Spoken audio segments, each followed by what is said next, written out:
Cool. And we're live. All right. Hi, everyone, and welcome to the free Assange online vigil series. My name is Taylor Hudak, and I'm joined with my co-hosts, Andrew Smith, Christy Doth, and Steve Poikinen. So tonight we will be touching on the latest news concerning Julian Assange and WikiLeaks. But before that, I want to give you the usual stats. Today is 251 days since the brutal arrest of WikiLeaks publisher and multi-award-winning journalist Julian Assange, in 3,298 days since his unlawful and arbitrary detention. And as for Chelsea Manning, today is 280 days in jail, and she is now up to $171,000 in fines. So during this holiday season, keep these stats in mind, and if you're able to, do help out these two very brave individuals. So before we do get on to the news and talking about some of the events that are going to be taking place later this week, I want to introduce to you for the second time on our Free Assange Vigil series, our guest, Ray McGovern. Ray McGovern is, of course, a former CIA intel analyst and founder of VIPS. So Ray, thank you so much again for joining us. How are you? You're most welcome. Doing well, thanks. So I know that last time you were on the vigil, you talked about, you kind of dropped a bombshell on all of us that you were issued a subpoena in relation to some of your work at VIPS. I know that you can't get into too much detail surrounding that subpoena, but do you have any updates for us? Well, I'd be happy to. There's nothing about the subpoena that's very secret, so I feel free to share what's in it and sort of ponder what this may mean. Just to give a little background, the legend that there was collusion between the Trump campaign and Russia has been nixed. Even Mueller, with his 12 years of experience in the FBI, knowing where all the bodies are buried, and even he couldn't find any evidence that there was collusion between Trump campaign and Vladimir Putin. Well, now we're found out that the FBI, according to the Department of Justice Attorney Inspector General, has been guilty of all kinds of shortcuts and all kinds of actual alterations of evidence to justify spying on a Trump campaign former member, Carter Page. That's pretty bad. Even the New York Times mentioned that that's pretty bad. What's fascinating about that is they went out of their way to, because Carter Page was working with the CIA. He was having these meetings. He was turning that information over to the CIA.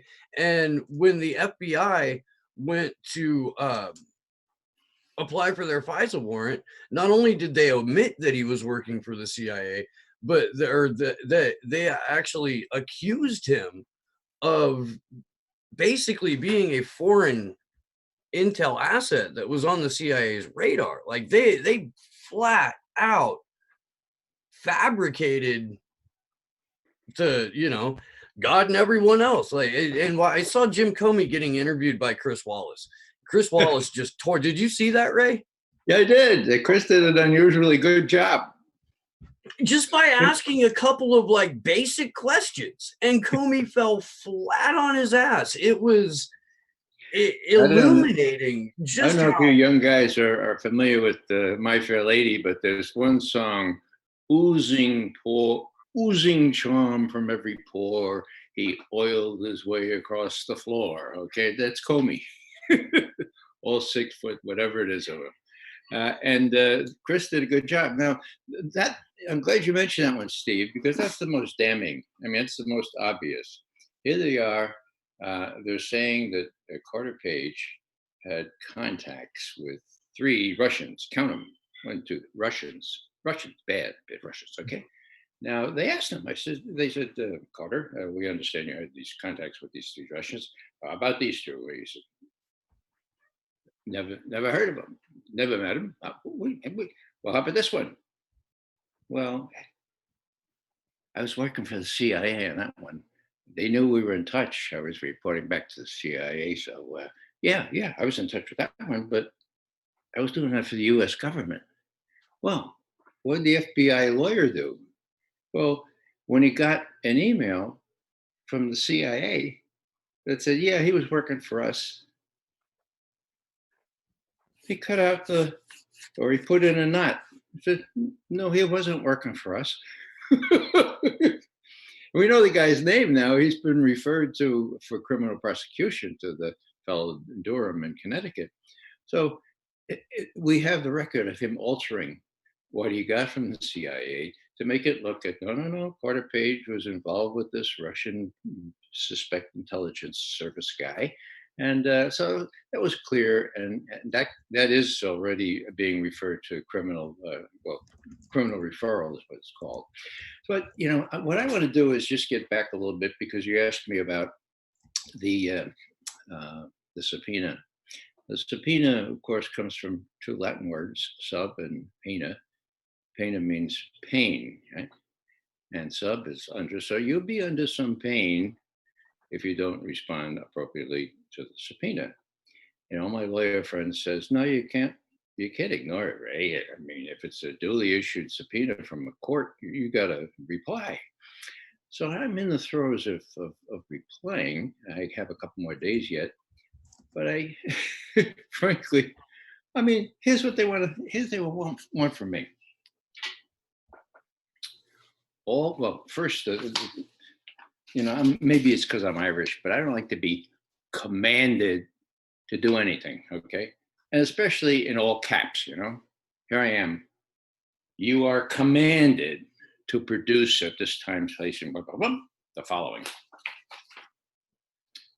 All documents and communications, excluding documents or communications that have been published in public sources, all of them relating to claims that the DNC, the Democratic National Committee, was not hacked by Russians in 2016, or two, that the DNC data was leaked, not hacked, including, but not limited to, claims made in memos by members of the Veteran Intelligence Professionals for Sanity, and then it lists three of them. Three of them are particularly good ones, okay? Now, that was the request number one. Number two is, quote, all documents and communications relating to any member of the Rich family, period, end quote. Whoa, what's going on here? This is Seth Rich's brother, who I understand is some sort of a cyber whiz, and who has been accused of being involved with Seth and in providing the leaks, like through a thumb drive, to WikiLeaks, not a Russian hack at all. This is him scurrying around with all kinds of money. I mean, many of my friends have received similar subpoenas, and these are high-priced lawyers, to make sure that we report to Seth Rich's brother everything that we've written or communicated or thought about Seth Rich. I mean, there's a First Amendment still here in this country, and I'm no lawyer, but it seems to me that I have a right to my own thoughts. I have a right to my own writings. So I'm not sure how exactly I'm gonna reply, but the way I see this is all has a lot to do with Julian Assange, of course. Now, Seth Rich worked at the Democratic National Committee.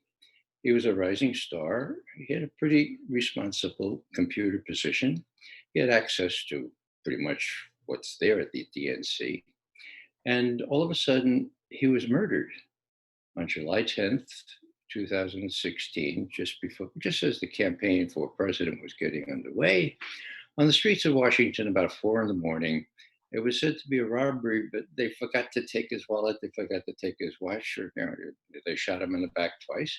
What if they robbed something? It was something very different from what we consider to be the valuables. Now, what happened?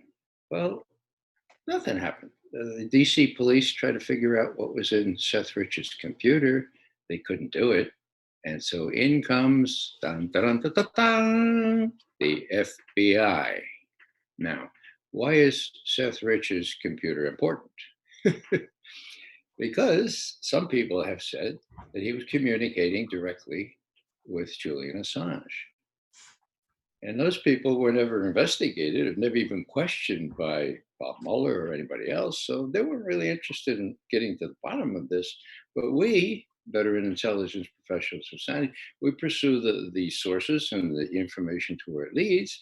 And we've said, well, this is really interesting. The more so, and this is key, on the 9th of August, so about a month after Seth Rich was killed, Julian Assange not confided, but said to a Dutch interviewer, this shows the risks that our sources run in giving us this information. The stakes are very high here. And so this is very depressing for people who want to leak stuff to us. So the interviewer said, "Oh, so you're saying he's your source?" And Julie said, "No, we don't divulge our sources, but we are giving a $20,000 reward to information leading to the arrest of him or her or they who killed Seth Rich." Well, I haven't talked to Julian about that. I don't know exactly. Last time I saw Julian was, well, it was just before the election, but this didn't come up in our conversation. So what does that mean? Well, when I started to say the collusion charge between Trump campaign and Russia just didn't bear close scrutiny, what most people don't know, and that's the fault of our major media, so to speak, is that the Russian hack of the DNC also doesn't bear close scrutiny. Now, that's real big, okay? Because everybody says it. Lindsey Graham says that, Mueller says that, and they all say, well, the intelligence community says so. Well, who's the intelligence committee? Well, it's John Brennan, Jim Clapper, James Comey, all of them proven liars, okay? What did they do? They constructed what they called an intelligence community assessment. It was published on January 6, 2017, so just when Obama was leaving and when Trump was president-elect. Community intelligence assessment saying not only that the Russians hacked, but that Putin personally, Putin said, "No, you better hack those because I want Hillary to lose." That's the ace spy we had in the Kremlin, right? Tell me another one, okay? So that's what they relied on. And Hillary Clinton immediately said, 17 US intelligence agencies say, blah, blah, blah, and Russians hacked into the DNC. The problem is that it wasn't 17. And after 4 months at the head of national intelligence, a proven perjurer, having told lies in the past about NSA activities, I said, "Well, really, it wasn't 17. It was 3. It was the FBI, CIA, and NSA, National Security Agency, and actually, I hate to say this, but it wasn't 3 either. It was just handpicked analysts from those 3." Handpicked analysts. So who handpicked the analysts? Well, Jim Clapper, John Brennan, and everyone knows that when you handpick the analysts, you handpick what? Their conclusions. So the good news is that the special, or what we call the U.S. attorney out there in Connecticut, John Durham, is looking into this and has the charter to look into the creators of this monstrosity that was called an assessment. Assessment means a guess, okay? Intelligence community, well, both those things were wrong. It wasn't the intelligence community. It was an assessment. It was a guess, and it was wrong. So now they all head in on that one and use it to explain why the Russians hacked. Now, 60 Minutes, our big CBS, I guess, has 60 Minutes. 2 weeks ago, said it had some old, old, I should talk, some veteran FBI people, and they said now there was a hack of the DNC, right? And the interviewer says, though, looking at his notes, did he say it often enough? He said, so it really happened, right? And they, yes, it really happened. So what am I saying here? I'm saying that we in veteran intelligence professionals for sanity have done the forensics, okay? We have conclusions not based on the kind of squishy political analysis that I usually do, but based on the principles of physics. In this one, fluid dynamics. You can't get more water through the pipe than the pipe can handle, okay? So if you look at the internet as a pipe, you could see fraud right from the beginning. There are all sorts of other indications that the emails, the DNC emails that Julian Assange published as WikiLeaks were not hacked by the Russians, not hacked by anybody else. They were copied onto probably a thumb drive, could be some other storage device, and put in a pocket and carried across the Atlantic or the Pacific or wherever this was actually published. So that's very dangerous, because that that means the hoax about Trump-Russian collusion has fallen down, because they find out that there's no real evidence to support the fact that the Russians hacked into the DNC. My God, that's going to be really terrible for everybody. And that's why it's an uphill battle to show that. Now, one has to be really careful here in terminology. People say, oh, McGovern, you don't believe the Russians hack? Of course the Russians hack. Did they hack into the election? Well, if they didn't hack into the election, all their intelligence people should be fired. Of course they hacked into the election. So what's your problem? Did they hack into the Democratic National Committee? The answer to that is no. Now, does James Comey and the deceased John McCain said, this is an act of war, but Russia, act of war. So James Comey is looking at the Democratic National Committee, and he says, may I please have your computers? I'd like to send my experts in there to look to see what happened. You say the Russians hacked. Well, he wasn't given access. Well, give me a break. Like, give me a break, This actually wasn't given access. So who did the forensics? A crowd called CrowdStrike, and that's another story. They were hired by the DNC and the Hillary campaign. Now, last thing I'll say about CrowdStrike is that even though highly paid to do the forensics, they never gave James Comey the final report. So when this came up in court, the Justice Department lawyer said, well, we don't have a final report of the CrowdStrike. It was never given to us. So they didn't do forensics like we did. And we have all kinds of help, not only Bill Binney and Ed Loomis, who are both former NSA technical directors, but folks from overseas and other people who are just interested, like us, in finding out what actually happened. And what actually happened, we can prove now, without any real doubt, that it was not a hack by the Russians or anybody else, but a leak. Now, who's going to be leaking that? Well, you could get that brought in from Julian Assange. Looked like maybe Seth Rich, but he wasn't going to divulge it. What about his brother? Well, Kim.com says he and his brother were in that together, and they wanted money for it. So my question about all this subpoena stuff is, why is Aaron Rich, Seth's brother, why isn't he at least as interested in who killed his brother as he is in pursuing those who suggest that the Russians didn't hack? What's the skin off his back if the Russians didn't hack? Well, it could be that he was involved himself, that his brother was involved. And of course, we have people like Cy Hirsch, who inadvertently let the cat out of the bag, that may well have been the case. So I guess what they're trying to do is say, look, McGovern and your associates, better lay off this. This is too hot to handle.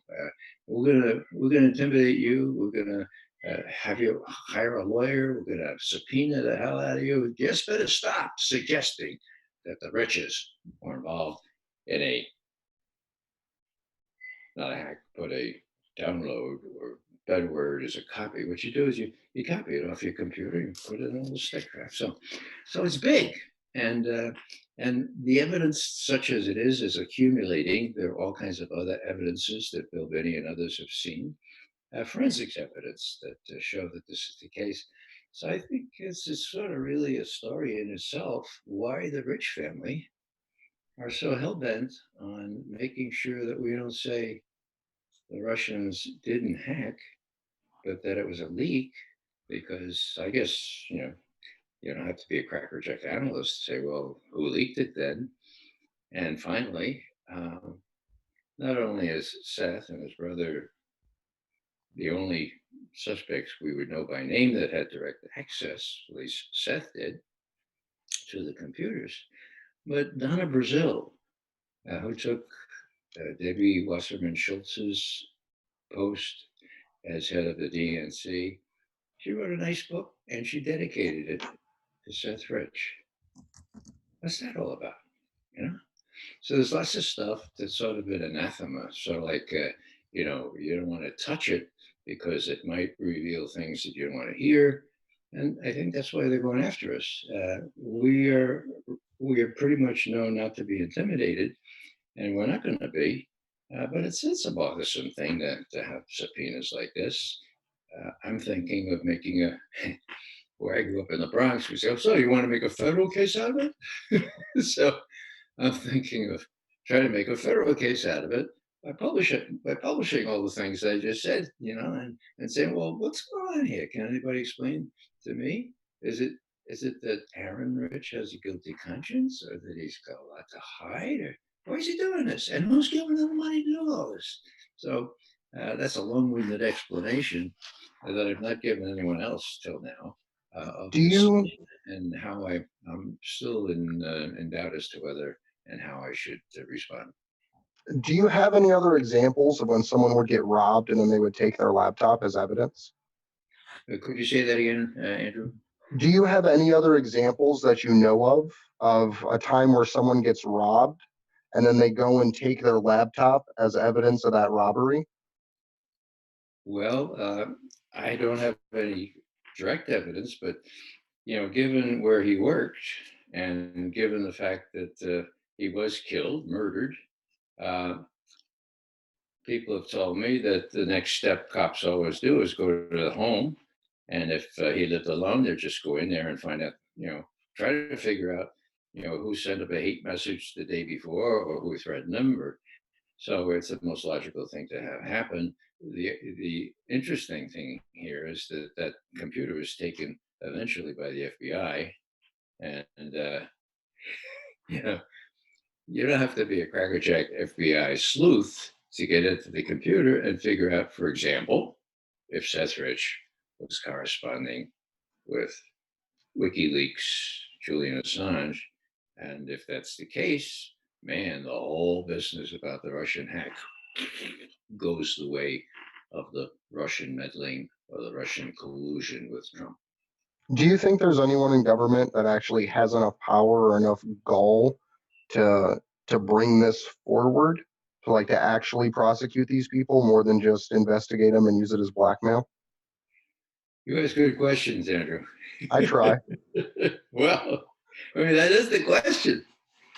Now, they have the goods on these guys. As I may have said before in this program, they thought Hillary was going to win. Everybody. I thought Hillary was going to win. Okay. New York Times certainly did. Now, she didn't win. But if you go back before she ran, like before the election, since they were so sure she was going to win, they did everything they could, extra legal, unconstitutional, whatever. Look at what the Horowitz report and the FBI actions on the FISA application, for example, the application for secret surveillance. So they did all that stuff. Now, when people say to me, Ray, for God's sake, you saying that our very top law enforcement officials and very top intelligence officials who took all these liberties with the law to help Trump, to help Hillary Clinton and defeat Trump. Oh, come on. And I say, you don't understand. They were convinced she was going to win. Comey says that in his book. He had a little paragraph, and they said, you know, quote, I was operating in an environment and where I was sure that Hillary Rodham Clinton was to be the next president of the United States. Period. And They were so convinced that Hillary Clinton was going to be the next president that they punted on a Supreme Court pick because they wanted her to be able to stack the courts, and this is public record. Yep, that too. But for immediate purposes here, they not only did everything that was revealed just this week in the Horowitz report, but they didn't hide their tracks. I mean, these are super officials, right? And they didn't take the rudimentary security provisions that would have kept this stuff out of their computers or kept this stuff out of the hard copy. And Durham, the U.S. attorney in Connecticut, who has purview not only of the FBI Department of Justice, but also the CIA and other parts of the intelligence community, he's looking into it in a broad range sort of way. And he is, unlike Horowitz, Durham is empowered to convene a grand jury to get indictments to these people. And that one lawyer that I mentioned before, who already who fiddled with the CIA cable and made it mean exactly what it hadn't meant, he's already pretty much sure to be indicted. So the question is, and Andrew, this gets back to you because sorry to be so long-winded, but Trump is afraid of the deep state. Okay. Now, you could argue that if you want to be president, you really should have the courage to know what gives in Washington and be able to face into it. But Obama didn't. Obama famously, and I have the second hand, I have to say that, I don't know, I have the second hand, but it's from a very good source. Obama was at this dinner party, right? And there are about 8 people around the table, and they were beating on him for acting like a Republican, for doing all kinds of things that he didn't promise, that he promised not to do. And finally he gets up and he says, well, it's all very well for you to say that. Don't you remember what happened to Martin Luther King Jr.? Yeah. So they, and as far as Trump is concerned, the record is very clear. You know, he became president-elect, right? So the beginning of January, he's about to get briefed by Comey, by Brennan of the CIA, by Clapper, okay, the Three Stooges, you call them, and they're going to tell the president-elect, look, we've done a thorough assessment. Your president is a fluke. You wouldn't be president if the Russians didn't help you. And we're going to publish that today. Now, that was set for January, actually the 5th, but they delayed it to the 6th of January, 2017 now, okay? So what happens? On the 3rd, Rachel Maddow invites Chuck Schumer, the Senate Majority Leader.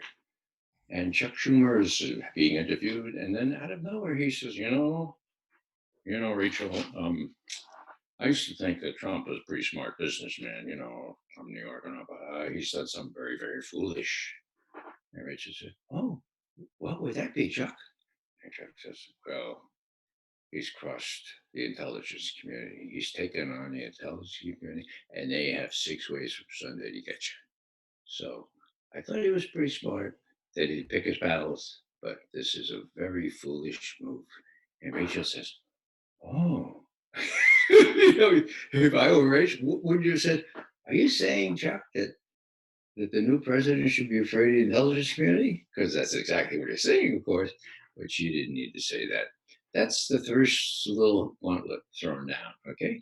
3rd of January. Now, on the 5th of January, Obama is briefed by the Three Stooges, okay? Clapper, National Intelligence Director, Comey, FBI Director, and Brennan, CIA director. Well, what did they tell him? We got the goods. We got the goods on your successor. Uh, and not only that, but we have this little dossier prepared by a former British crackerjack uh, spy, and it shows. Oh, I can't believe what it shows. But you know, he's cavorting with prostitutes of Moscow. I mean, got the book on him, see, and we're seeing him tomorrow, and we're going to explain that we have it, and then we're going to give him the memo. The memo that ostensibly was booked by 17 intelligence agencies. Remember the well, but only handpicked. You know, as a little side here, um, I think I figured out who the handpicked analysts were.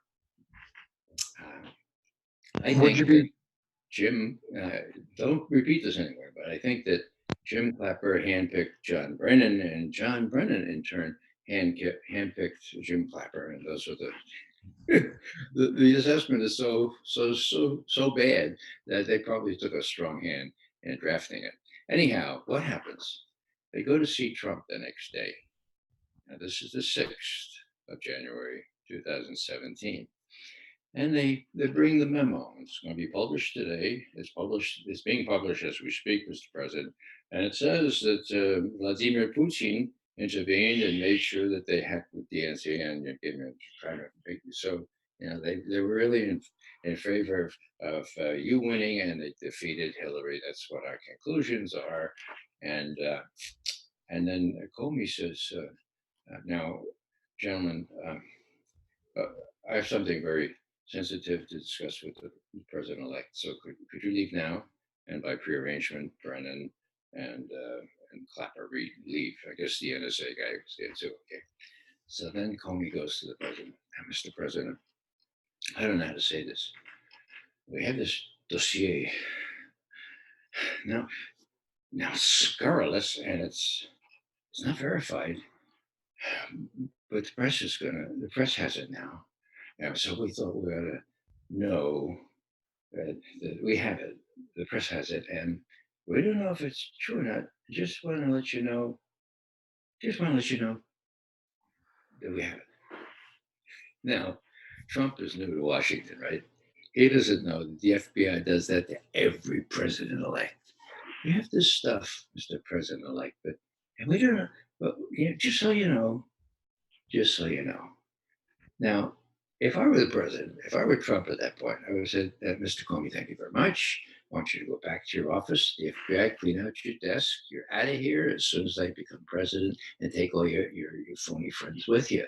Because it's transparent what he did. It took Trump 4 months trying to cajole Comey to be on the team.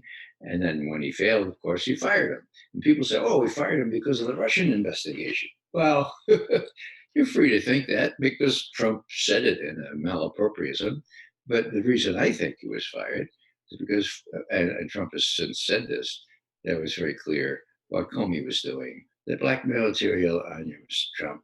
And, you know, you just got to be really careful because, well, just so you know, we have this stuff and the press will have it. Now, the press already published it a couple of days later. That's the famous Steele dossier, which we now know was made out of whole cloth, that the principal subsource disavowed what Steele said, and yet the FBI kept getting warrant after warrant to get information on one of the Carter Page, one of the people who worked for the Trump campaign. Now he had left the Trump campaign, but once you get authorization to go into surveillance against a person like that, you can go back, you can go forward, you can go one hop, sometimes you go two hops, meaning people he talks to, so you do. So it was pretty intrusive surveillance, and Horowitz left them off easy, but in my view, Durham out there in Connecticut's not going to let them off so easy. I think people forget that the original outlet that published the Steele dossier and did all the vetting for it was BuzzFeed. BuzzFeed. And yeah. And the rest of mainstream media just picked that up and ran with it uncritically, editorializing on supposition with zero evidence whatsoever. And people to this day will swear up and down that Donald Trump is Vladimir Putin's puppet. And those same Democrats that will point to Donald Trump and say, you're working for the Kremlin, just voted to give him almost $1 trillion in a military budget, gave him everything he asked for in the 2020 NDAA, including a rare earth mineral war that we're going to go ahead and start now. Uncritically, like they'll still turn around and say that, you know, Trump is a Russian asset. Anyone who speaks even remote truth about the DNC leaks is a Russian asset. Yet, anytime Donald Trump does something to preserve the authoritarian state, they are right there alongside him, extending the Patriot Act, giving the CIA more immunity, fast tracking right wing judges so they could go home and campaign and say that Trump's a bad guy. Yeah, if you look at it, let's say you're Vladimir Putin or one of his advisors is saying, I don't know if Trump was being genuine and saying he'd like to have a better relationship with us, but it looks pretty clear like he can't, he won't, and when push comes to shove, he brags about being the toughest on Russia than anybody, much tougher than Obama. So that's the incentive he has now.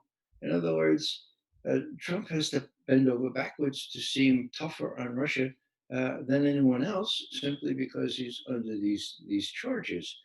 Now, how does he react to that? Well, you know, my best example, I think I may have done this before, but about 2 years ago, according to congressional law, the FBI and CIA documents having to do with the assassination of President John F. Kennedy were to be released, the rest of them, the last ones. And so Trump gets up in the morning and he says, we are, according to law, going to release the rest of these documents, CIA, FBI documents. 3:00 in the afternoon, he gets up, he says, oh, correction, we're not going to release those documents because the CIA and the FBI says we shouldn't. So we're going to revisit it in 6 months. So I make a little entry on my calendar, check in 6 months. I guess I was the only person to note my calendar because nobody asked in 6 months. I asked, but there was it just sort of. So did he cave into the FBI and CIA? Of course he did. He reversed himself in about 5 hours. Now, this has happened before, of course, with the military. I want to get out of Syria. No, you can't get out of Syria. Well, please, pretty please, 4,000 people. Well, yeah, if you put 14,000 more, then we'll let you get 4,000. So Trump has not really seized the reins in terms of being in charge of the national security state. And, for every denial, and if you watch the Horowitz hearings, there were about 5 Democrats that said, so it wasn't the deep state, right? It wasn't, it wasn't the deep state, okay? So the Democrats are defending the CIA and the FBI and saying, no, there's no deep state. And what happened just a month ago? Brennan and Mike Pompeo. Mickey, his former deputy who was acting director for a while, he gets up and he says, thank God for the deep state, because we keep these people in some sort of semblance of order. We have some continuity. Mike Morrell is the guy's name. You remember him from telling people that we ought to kill a lot of Russians and Syrians, and then they take us seriously, So this is Mike Morrell saying about a month ago now in an open hearing, I think it was pretty much orchestrated. Thank God for the deep state, us, because we know what's best for the American people, and we're keeping people like Trump in check. So that's a month ago. Chuck Schumer, 3rd of January 2017. There is a deep state. And for all the Democratic denials, it was almost as though they were protesting too much. during the Eugene holiday. Robinson in the Washington Post about a year and a half ago wrote an op-ed called like "Thank God for the Deep State." Yeah, exactly. Yeah. I mean, and this is Eugene Robinson. There's the disconnect that people have about this. It's got to be chemically induced, Ray. Like that's just it. Well, I think it's something that actually Susie Dawson talked about, and it was the idea of counter-reinforcing propaganda, where you can have one portion of the population believing that Trump is going to come in and he's going to fight the deep state and he's playing 5D chess and he's going to win. And then that portion then becomes a larger part of the voting base and becomes more active and gets other people to start believing this. While at the same time, you have the people that watch MSNBC and Rachel Maddow think, oh, Trump's a Russian, blah, blah, blah, where both sides say, hey, Julian Assange should be extradited to the United States because Trump will protect him and or because he helped Trump. And it literally creates this paradigm where Trump can run away and do whatever the fuck he wants because one side says he's a traitor, the other side says he's fighting the deep state, and the whole time all he's doing is fucking over the American people more. And it's crazy. That's right. And, you know, he's been impeached. And that's a good thing in my view. I don't agree with the issues that they chose to impeach him on. I think they're secondary to the real harm he's done to the environment, for example. I have 9 grandchildren. I mean, I perish. I hate to think of them not having clean water to drink or clean air to breathe. Can't you get him on that? Can't you get him on all of the laws he violated of the Constitution? But at least he's impeached. Now, the stupid thing, as far as the Democrats are concerned, in my view, and take this for what it's worth, I'm not a domestic analyst, but, you know, they pick Ukraine. And at the same time, their chosen candidate is a fellow named Joe Biden. Oh my God. As soon as the Senate trial is conducted, all the business about what Joe Biden and his son Hunter did in Ukraine is going to come out. Okay. Matter of fact, he's on video, as you know, saying, fire that prosecutor. I have 6 hours left. And guess what? Son of a gun. They fired him. He's on video. So he's going, call the president, like yelling at him. It's over $1 billion. You call him. You call him. I'm so upset there, right from the guy. I'm the guy. Like, just throwing it out there right into the open. Yeah. So, you know, the Democrats, I think they actually believe Brennan and Clapper and those guys. I think they're so, I mean, it happened.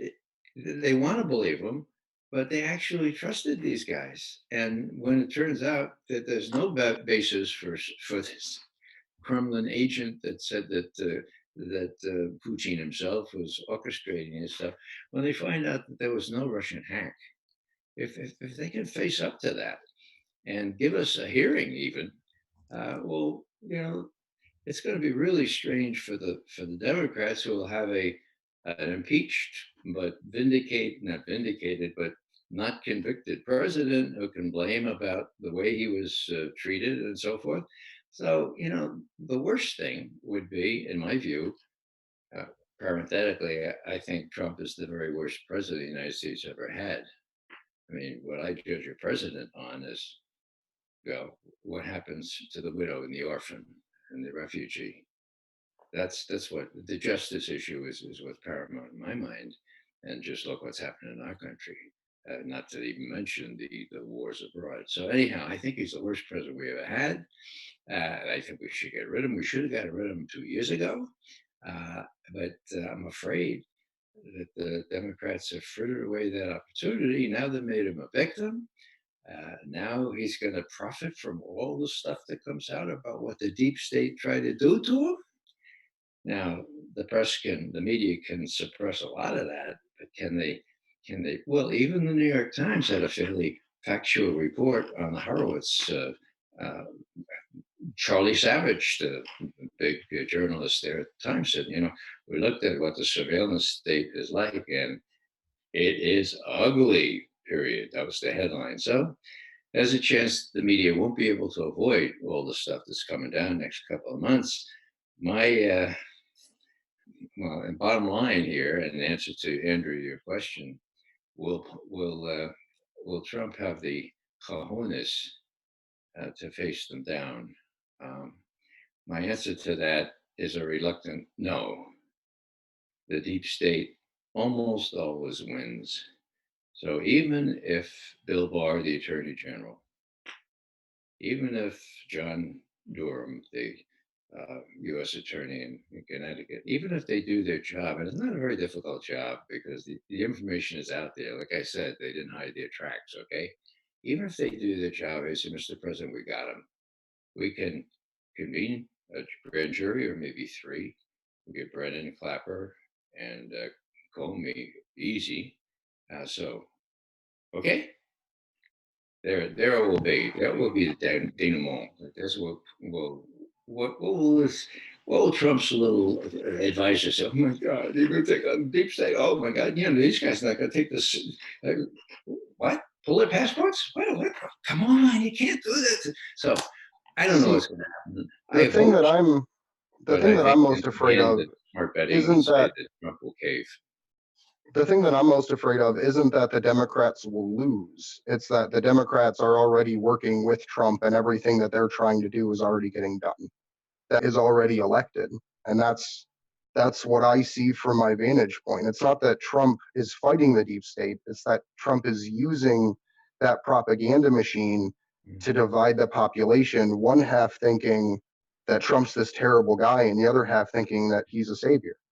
And at the end of the day, one half is right, but for the wrong reasons. Lab created CIA Democrat. Like, he's just the ideal cherry cheeked little imperialist that the establishment wants. I think he's a little early, but I do believe that they know Joe Biden's not going to make it past Super Tuesday. They know that. He's literally falling apart every time he walks out in front of a camera. He degrades a little bit more. It's kind of sad, except for he's a horrible human being. All that would have to happen for Joe Biden's campaign to end is Tulsi Gabbard to release the C-SPAN clip of him going on for 15 minutes about super predators robbing your grandma, and it doesn't matter what the conditions were because these people are breeding and shit like that. Like that, and that doesn't happen. And all the Democrats just play this little circle jerk game so they can still keep trying to rake in money. And like, I'm probably the only person on the internet that's willing to throw Tulsi Gabbard under the bus for it. But all she is the Bernie Sanders of 2016. She's going to get support for the party. She's going to have more people willing to join and vote Democrat than people that are willing to support her and not. And she's just collecting a voter base from like right-wing audiences and things like that. So all it does is make the Democratic horror show even stronger. Yeah. Well, Andrew, I'll have to disagree with you on that. I know Tulsi. I've talked to her. I think she's a genuine person. I think she says the right things and means them. And as you may know, she abstained. She wouldn't vote for impeachment tonight. She was the only one that sort of said voted present. Now, what does that mean? Well, she's going to have lots of opportunity to explain what that means. And I think it will come out as a principled stand against the charade that's gone on, but not voting, to exculpate the guy. I think she's the real deal, and she's getting a rare raw deal from the New York Times. What is it with Tulsi Gabbard is the headline there. So they don't like her. I like her a lot, and I think she's willing to put herself out there in a way that none of the others can. Now, whether she has a chance or not, I think it's really up to us, and we can look at whatever failings we see there. But I think the preponderance of evidence suggests to me she doesn't want any more wars, any regime change wars, or any other kind of wars, and she knows what it's like, and that she has the guts to face people down, whether it's Hillary Clinton or whoever else. So we can respectfully disagree on that one. Tulsi is in a really unique position right now because she has just been 100% vindicated through the continued leaks of the OPCW reports and all of the information coming out about that. And the most oft repeated smear against her is that she is an Assad apologist or an Assad toady because she dared question whether or not it really happened that he bombed and gassed his own people. She wondered it out loud and has been crucified for it. And she has been, the evidence bears out her, at least her wanting to question it, because we know that it didn't happen the way that it was presented. Yeah. And we keep finding out new things about this that are even more outlandish than the last. The Afghanistan papers, the ones that the Washington Post, to its credit, surprise, surprise, has published, are also very damning of all our military and national security leaders. They should be held accountable. And somebody like Tulsi is already on record as saying that. And, she's actually in the reserve right now. And as a major, she's not going to be able to hold generals accountable, but as a politician, she could. So I don't know what her chances are, but I think that that she's, as I say, the real deal, and I hope that she gets more of a voice than they've given her so far. There's a couple of really interesting things about the Afghanistan papers, and Caitlin Johnstone wrote about it. It was one of the things that I talked about on my own show right away. The reason that they exist is because the Washington Post engaged in battling for FOIA documents for 3 years in 2 separate lawsuits to the tune of like close to $500,000.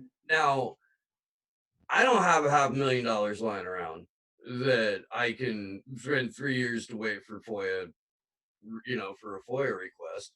I don't, nobody else on the show has even, a couple $100,000 that they can just throw after that. So, I mean, good on the Washington Post for following through, but the simple fact of the matter is it shouldn't take 3 years and hundreds of thousands of dollars to obtain the information that you've been asking for in a Freedom of Information request. And that's a pittance to the Jeff Bezos owned Washington Post. Like for regular people, it is insurmountable. And I don't know. I mean, it says a lot to me about the state of where we are in terms of our relationship with our government. But I don't know. What are your thoughts on that, Ray? Well, I think your most important point there is that there were no journalists pursuing this. I mean, Seagar, the investigatory thing, he's out there, and you can talk to him, and he's coming in with these incredibly damning reports, and nobody can get to him, and nobody can pursue this. So the state of the art, the state of the cojones in the media is really, really bad. I've never seen it so bad, and I've been around for a while.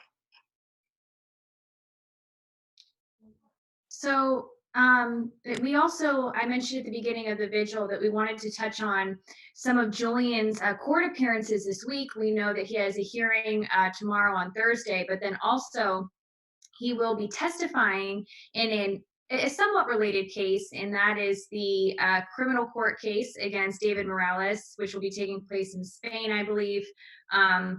And of course, that is all about UC Global, the Spanish security firm, which was spying on Julian Assange and his interactions with his attorneys, as well as journalists in particular and others who visited him while he was in the embassy.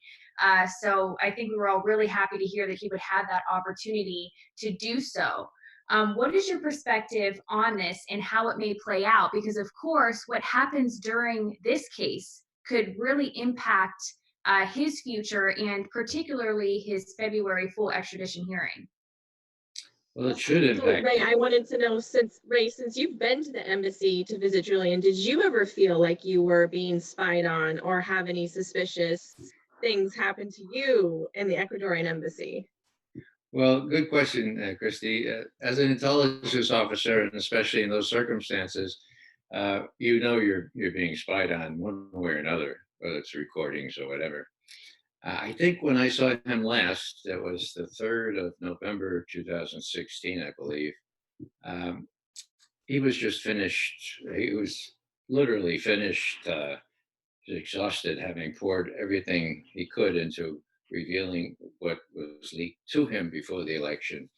And he had just given an interview to John Pilger about summing up what he had found. And Pilger was tasked to shop it to the BBC, to Channel 4, or wherever. And he came back with the news that they avoided it like the plague. They wouldn't want it. We would have asked if we could give them money to take it. No, they didn't want it. So it was published on RT. So half the bottle won. At least it got out there. Julian was exhausted. We had a little dinner together. He had warned me that he wasn't going to have much time and he'd be exhausted. So we only spent about 2 hours or so together. But I had the clear impression that he was just spent, physically. And emotionally, not so much. He was still able to carry, a really good conversation. We didn't talk about much. We intentionally never talked about sensitive things there for obvious reasons. But I was aware that the security folks that took my passport and my iPhone and all that kind of stuff, that they were pretty intrusive and a little nastier than the ones I'd seen Julian 2 times before. But I wasn't aware of the all-encompassing kind of surveillance that that Spanish group was doing for him. So that being on the record, I mean, in any orderly court system, snooping on his discussions with his lawyers, I mean, that should impact on the British courts. But like my cousins and my ancestors, we've not had very good experience, we Irish, with the British courts. And when I look at what's become of British jurisprudence, I think that those courageous barons that faced down King John 800 years ago, my God, 800 years ago for the Magna Carta, they must be rolling over in their graves. My God, 800 years and look, it's come to this. You do the bidding of what the U.S. says, no matter what. So yeah, I confess to not being terribly surprised, but terribly scandalized about how the British have just, and the Swedes have done US's bidding, because it's only one guy, and it's only one. Well, this happens to be one of the smartest guys I ever knew, and he's made an incredible contribution to what we in the world know and should not be treated this way. And that's actually, I don't know if I explained this, but that's why I have this. I can't get out of my mind how he was dragged out of that embassy and how he looked. And so to remind myself every time I pass a mirror, I say, well, you look pretty bad too, McGovern, but not as bad as Julian. So I think about him, send up a little prayer for him. And just to give a special shout out to what you had talked about last time you were on, Beards for Assange, I think you had called it. And I think, and I'm doing it again. I'm growing mine out. Steve has his going. So any males in the audience, I think it's an awesome thing to get involved in, because facial hair is something that guys randomly talk about. So while you're growing yours out, someone brings it up, use it as a way to talk about Julian. And I think that's a really cool idea, Ray. Well, thanks, Andrew. Yeah, it's the Julian Assange beard movement, the jab movement. So advertise it. It hasn't really taken off the way I hoped it would. I'll push it for you. Thanks. We'll have to make a hashtag. So to circle back to the DNC, you had brought up earlier how the FBI received information from CrowdStrike, and that report was redacted, like full of redactions. The FBI didn't actually even know what CrowdStrike was looking at because of the report that they gave them. And that came out in the Roger Stone case. And I was wondering if you could talk a little bit about what's going on with him, and I'd be interested in hearing your thoughts. What's going on with what? Roger Stone. Oh, yeah. Well, what I do know is that Bill Binney, my colleague and veteran intelligence professionals for Sanity, former technical director of NSA, issued an affidavit. And the affidavit was simply boom, boom, boom, boom. Why the premise for this investigation of Roger Stone was faulty because the Russians didn't act. And here's how we prove it. Boom, boom, boom, boom, boom, boom, boom. The whole 9 yards, okay?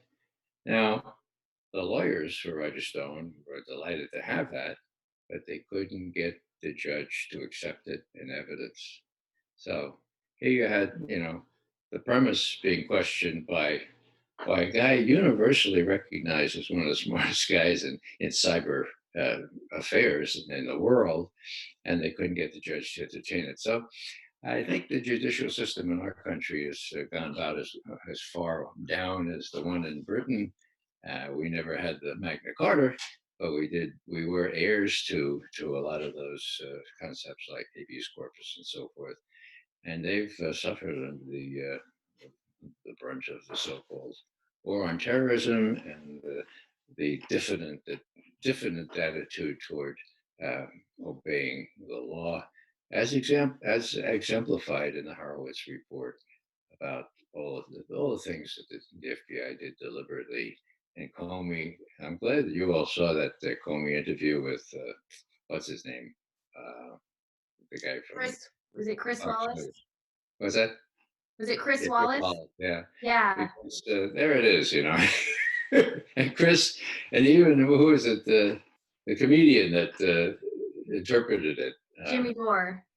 Yeah, right. Yeah, last night he went through it piece by piece. He did a pretty good job. Yeah, I was basically stunned. I was really stunned by the arrogance that was displayed by James Comey. I guess not really surprised, but I mean, there was he had a nonsensical argument, but the arrogance is really indicative of the attitude, I think, by the majority of people in the intelligence community, because they've been able to get away with abusing their own power for such a long time. And we're seeing that in these interviews. That's what Jimmy, Jimmy was pointing out as well. And, when you look at how what used to be the oversight committees, give oversight to the intelligence community, have become the overlook committees, they're afraid of deep state too. One of the things that you need to, Nancy Pelosi played a big role today in the impeachment, of course. Now, in 2006, the Democrats won back the House. And so Pelosi became Speaker again. John Conyers became head of the Judiciary Committee. And John had been around for a while, and he had actually been on the Judiciary Committee as a young lawyer when Nixon was impeached or almost impeached. So Conyers knew which end was up. So Cindy Sheehan and I, Cindy had a relationship with Conyers because he did take some pity on her plight when Casey died. So we had to see him in July. So they've been in control for half a year. And we said, no, Representative Conyers, are you going to impeach Bush and Cheney for the war of aggression in Iraq? No, we're not going to do that. Who told you that? I said, well, we thought that since you are head of the judiciary committee, well, of course I know. Well, that's where impeachment starts. So when are you going to start? Well, I'm not going to. Nancy Pelosi says that if we start to appear divisive, we won't win as many votes in the next election. And Fox News will just have a jamboree about us being divisive. So we're not going to impeach. So that's what he said to us. Like, we should understand that. So for political reasons, they were going to impeach a person who is responsible for what Nuremberg called a war of aggression. Okay, the supreme international crime, differing from other war crimes only insofar as it contains the accumulated evil of the whole. Think torture, kidnapping, so if there's a war crime, he's not gonna. Now, she justified that 3 days ago in an open interview. She said, no, I didn't think that starting a war in Iraq was an impeachable offense. No, that was one impeachable offense. And then she, well, you know how she's acted more recently, but the point is that I could hardly believe that not only they would do this for such crass political reasons, but that they would say to us matter of factly that was the case.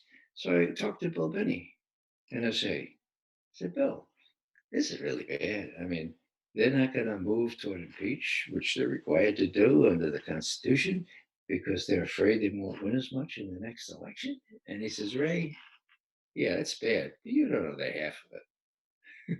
I said, half of Do it? you, He says, yeah, she approved torture. She approved illegal surveillance, wiretapping, and so forth. She approved the whole 9 yards when she was one of the Gang of Eight or the head of the House Intelligence Committee. And you know how it works. The intelligence guys come down and they say, now, Ms. Pelosi, we have this technique called waterboarding, and all of this is a dunk in water, and so then they go back to the headquarters and they write down Nancy Pelosi approved this. So it's the same syndrome. They got the book on Nancy Pelosi, and they can prove at any point that Nancy Pelosi approved torture, waterboarding, illegal surveillance, and so forth. So, do you think we could expect a shot across the bow from Trump through the Department of Justice actually investigating her being read in on the torture programs and approving them, and read in on the mass surveillance and approving it? Are you saying that they are doing that? I didn't hear the Do first. you think that we could expect that from Trump? Like, do you think that No, would be a move that he'd I be think willing to make? I think Trump has enough on his hands. He wouldn't want to take on the what do you call it, the woman's auxiliary of the deep state, or the ancillary deep state. But it'd be great if you did, and these people need to be held accountable. They were all briefed, and nobody paid any price for it. So yeah, it's unfortunate, but my point is simply that yeah, it was crass political calculations, but it was also the fear of blackmail. Blackmail, according to my NSA colleague, they think that NSA has all the dope and all this stuff, and CIA has these memorandums of conversation, and so forth. So that could also be brought into play, and that can explain an awful lot as to why Nancy Pelosi, not only for political reasons but for personal reasons, would be reluctant to press ahead on impeaching anybody, even somebody as grotesque as George W. Bush.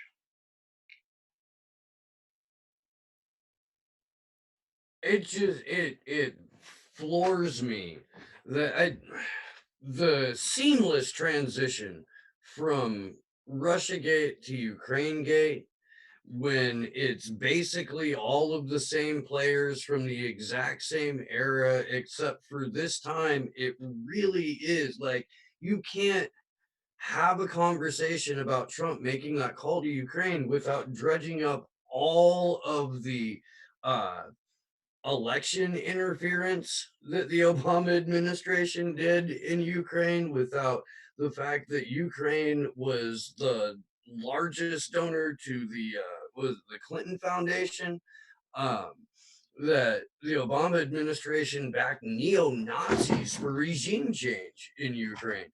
And why the I guess it's true. The Democrats would much rather lose to the Republicans than win with any kind of a progressive, because everything they've gone after Trump on just bounces back threefold on them. And it must be to keep confusion rolling throughout the country, to keep us divided, this manufactured confusion that our media does, because consent was manufactured decades ago. Yeah. Um, Well, they're not going to stop. Now, I watched a little clip of Rachel Maddow with Lisa Page. You know who Lisa Page is? She's the Peter Strzok paramour. And she was explaining everything. As we say in the Bronx, you explain this, you explain that. Well, she was explaining why her paramour thought that he could prevent things. You know, he could prevent Trump from winning. How do you explain that?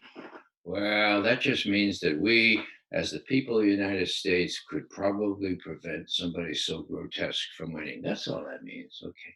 What about the insurance company? The insurance policy? Oh, well, that just meant that just in case Trump won, we need to continue the investigation to make sure that if there was a Soviet a Russian spy in his team, we could. I mean, it was so transparent. So my question would be, even if John Durham comes in with very persuasive case against Brennan, Clapper, Comey, maybe even some of the lawyers in the Department of Justice who signed that FISA warrants. Uh, will will the press, will the media cover that in any kind of objective way? And then the next question, of course, is if the American people are not informed about all that stuff, then it's going to be doubly hard for the president to face down the deep state, which Democrats say don't exist, but which the deep state people say, thank God for us, we're able to prevent worse. Talk about arrogance, talk about hubris. Well, that's the way to look at the world. I'm not to pick on James Comey, but let's pick on James Comey for a second. He really like the hubris is a perfect word, in which he delivers 100% of his BS. It like it's nauseating, the smug delivery while he's telling a bald-faced lie, and we all know it's a bald-faced lie. You can even look in like the Mueller report to read that it's a bald-faced lie. You can look in you can read it in mainstream publications that Comey has been caught in lie after lie after lie, and there's still this smug delivery. And I asked John Kiriakou like why these guys all operate, like why they never change the playbook. And maybe you can add to this, or but he said well, they're not as clever as people think they are, and even when they get caught, there's no consequences. Well, that latter is the most important thing.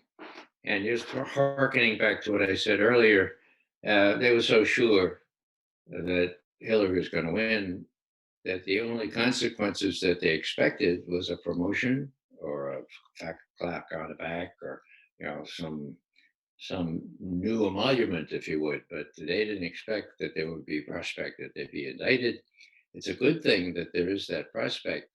But Trump doesn't know how to handle these things, and he tweeted 2 days ago, "Are you listening, Brennan, Clapper, Comey, lovers, Lisa and Peter?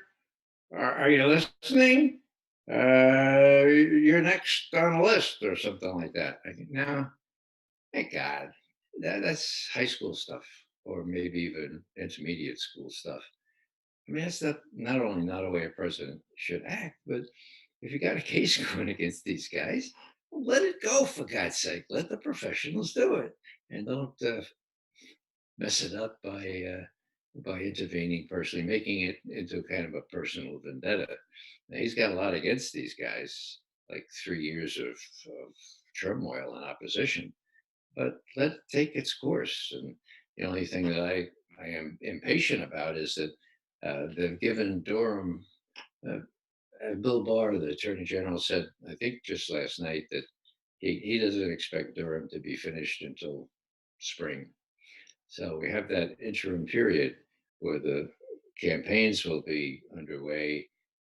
They'll be trying to explain all the business about Horowitz's report and so forth. There'll be that hiatus where people can prejudice what American people believe, and they surely will try to do that, the Rachel Maddow's of this world, before Durham comes out with this final report. I don't see that's not a good thing. You lose momentum that way, and by the time the American people find out what's going on, they're sick and tired of the whole thing.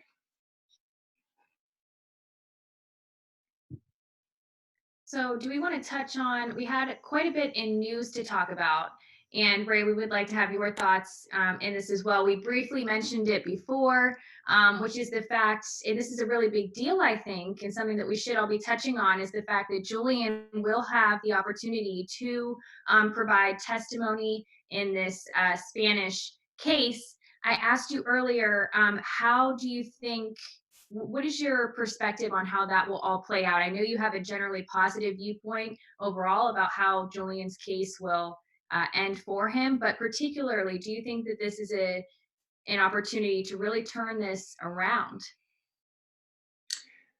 Well, it's got to help somewhat. The question is how the judiciary there in London acts, and whether the UN will step up to the plate. You know, Niels Melzer, the UN rapporteur for torture, is a terrific person. I mean, he wrote that op-ed last year that won't quit, starting out by saying, I believe all this stuff, and then I realized that I've just been completely deceived by the media. But why doesn't he camp out in front of that prison? Or why doesn't he get uh, others sort of uh, in action? It seems to me that more could be done right there on the site. And if the UN, after saying this was arbitrary detention 2 times, several years apart, if they can't enforce the law, or at least make the British out to be the criminals that they are in detaining him, then it's up to us to get on the streets. I know that lots of stuff is planned for early next year, but we need to be a little brighter in exactly how we reinforce those people who are already trying to help Julian. Ray, how do you think we can, on the US side, really get through to the politicians and our government about this? Because, like we've been talking about, there's all this impeachment hearings going on. We have the election. Primary season is going to be starting right before the extradition hearing. What do you like? What would your advice be to us and to activists on the US side of how we need to get our voice out there? Well, I don't see it being done via the politicians. The Center for Constitutional Rights, Michael Ratner's little place, they can help. Public-spirited centers like that can really create some pressure, not only here, but there is a sister organization in Berlin, led by a wonderful fellow, Kalik is his name. So, the die is cast here. Press freedom is a big thing, and this phony business using the Espionage Act, it needs to be called out. There's lots of ways to do that, but the old problem is, how do you get Americans to even know about this, much less join in and protect Julian? And this has been such a frustration for me for almost 20 years now. We're just completely barred from talking about these things. And there must be some people cleverer than I that can figure out how we break into the media and show the kind of treatment that Julia has been accused of. This business of the sexual business, that's the way they get just about everybody. It's an old technique. They try it on just about everyone. And, it's so the Swedes, they're supposed to be neutral. Give me a break, give me a break. They're doing whatever the United States tells them to do. I don't know if they're embarrassable at this point. They're almost part NATO by now, but they should be called on it. And the British, of course, as well. I wish I could be more direct in my solutions, but that's where it is, Christy. Yeah. So Yeah, what? part of why we do these vigils in particular is to help, get other activists involved and to come up with unique, creative, and effective ways to really help Julian's case and bring awareness. And of course, this is crunch time right now. Two of the co-hosts here, Christy and Andrew, intend on going to DC actually to hold a series of peaceful protests and demonstrations at significant locations during the extradition hearing. And then Steve and I intend on actually going to London to cover this case because we have more of a journalism background. So we intend on doing that. But I think leading up until that point, it's really important that us and everybody that's watching right now, which by the way is 55 of you, all of you guys, it's really important that you do take some initiative in this case. So that's part of our mission here as well. Mhm. And then I know, Andrew, you wanted to cut in. I cut you off. Yeah, no, I just wanted to follow up with what you were talking about and just mention for a minute our GoFundMe to try to actually get Steve and Taylor to London and Christy and I to DC. Any amount you can pitch in helps. I'm sure we've thrown the link up in the chat already. But so to my question for Ray, and this is kind of more just like a philosophy kind of thing. What do you think provoked the globe to have such low expectations? I'm sorry, what do I think? What? What do you think like provoked the human population to have such low expectations for the quality of our government and our leaders? Gosh. Well, I think that for one thing, the people, you know, we deplorables, without money, we have been sort of dragged down by the people who are making billions, that many have 2-3 jobs a day, don't have time to pay attention to what's going on, just fight for just to keep alive. Now, that didn't used to that didn't used to be the case in my country, in America, but it is now. People are really struggling, and unless we get somebody who can really be in the vanguard, somebody who could lead, somebody who could take advantage in a good way of these miserable circumstances. And all I see is the oligarchs. We got are the oligarchs, the one percenters. They're just going to amass more wealth, and the rest will suffer. So I don't know. Don't see it as a sort of a resignation to what's going on. I see it more as an acquiescence, and well, there's only limits to what I can do or I can know, really. Feed my kids, do my 2 jobs, and what I can know, well, after I make dinner and I sit on the couch and I tune into Fox News, and I think find out what's going on, or tune into MSNBC, whatever it is, you know. Now, So- if they follow RayMcGovern.com, if they go to my website, my son, who's my webmaster, always says, if they don't get it, they don't get it. RayMcGovern.com. So to your point earlier about what we can actually do to change the system and everything that's happening, it's something I kind of talk about a lot. And there's 2 different things. There's decentralized activism, but also the thing that I really want to see happen somewhere, which is municipal disobedience. Using essentially what could be defined as a city's legal right on violence to stand against law enforcement. So, for example, sanctuary cities, instead of just throwing their hands up when the federal authorities come in, they use their police force to stand against those ICE agents because they have home rule. They have their law that says no, or at least their legal process that allows them to not comply with federal regulations.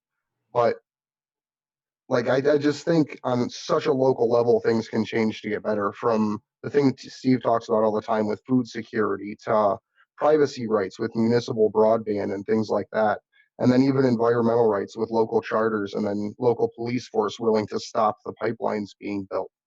So there's just so many ways that a city can regain its power from the like corrupted system that's been built around it. Well, we see some of that happening, as you mentioned. ICE, has been prohibited from arresting people in actually certain counties in North Carolina and elsewhere. Uh, that's really progress, and to the degree that could mushroom, and people really take the law into their own hands by having their local police circumscribed against cooperating with the ICE folks. That's good. That's just as good as sanctuary cities. Uh, that takes a lot of awareness and a lot of activism. But It takes an activist to be elected sheriff, essentially, Mhm. because the sheriffs actually are like one of the final controls on constitutional power. Yeah. So they're actually the ones that are given almost a local generalship over the militia of the sheriffs Hmm. in a way. Yeah, and as I say, that's happened in several counties now. The sheriff has been elected, and he's empowered to keep ICE away. And some of these communities are so populated by refugees, legal and illegal, that there's a power there as well. There are so many of them, and so if you get the authorities to adopt a humane attitude on these things, and so much better. Well, I think So I'm going to have to maybe one more question if people have it, or I need to sort of uh, go take off here. Well, Ray, you are welcome back at any time. We were very happy to have you on again for a second time, and we wish you luck with your case. And we really hope that the truth finally gets out there, because it deserves to be out there. Are there any other questions from my co-hosts for Ray before we? More of more of just a comment. Um, I hope you try to have as much fun as possible with that subpoena in fighting back against them and making them look absolutely ridiculous. So I don't know what that would look like in a legal process, but I just hope that Mhm. I hope that a lot comes of it that we can look at and say thank you for. Well, thanks, Andrew, because that's where I am right now. I got 3 days to figure out what I'm going to do, but I think maybe exposing this thing to the fresh air would be, and try to show what's really going on. This may be an opportunity I shouldn't miss. So, So, Well, Ray, please. before you go, yeah, just let everybody know where they can find you on social media, also your website, raymcgovern.com. Any final statements or thoughts for our viewers? well, I'm on Twitter, Ray McGovern, and Instagram, and what else? I guess website, Twitter, Instagram. There's one other platform. My son populates all this for me, and so I'd appreciate your recommending those to your friends. I do post a lot of stuff now. Some of it not my own, but stuff that I think people really like to read. There's one there's one item that I put up, and this is probably worth mentioning. We go so intense on the microcosmic look at things that we don't often focus on what the Soviets and the Chinese, the communists, used to call the correlation of forces. Okay, you figure out what that means. Well, the correlation of forces in the world at large has shifted like since 50 years ago. And the best specific example of that comes from the first job I had as an analyst. I was a Russian expert, taught Russian, master's degree in Russian. And I was given the portfolio to look at Russia-Chinese relations. So the Sino-Soviet dispute in those days, there were a lot of people that there's no dispute. They're both commies. You're being taken in. There's no dispute. Well, then 50 years ago, when they started shooting at each other across the border, they had these long riverine borders there in Siberia, right? The Chinese claiming 1.5 100,000 kilometers of Siberia snatched from China in the 16th century under unequal treaties. Did that happen? Yeah, that happened. Did the Chinese have a irritanta about that? They sure did. Okay, so it was going hot and heavy there in '69, and it broke out into firefights along the border.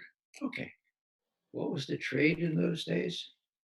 $200 million worth of trade between Russia and China. What is it now? I'm going to ask you to look at my website because it's about 1,000 times that. Russia's energy is going to China. When this article that I advertised on my website, it's called How Joe Biden Pushed Russia into China's Arms or something like that. It all has to do with Ukraine. When we mounted the coup in Ukraine on the 22nd of February 2014, the Russians kind of said, well, okay, this is beyond the pale. We're not going to let them take Crimea. We'll take that. We'll protect our compatriots on the border.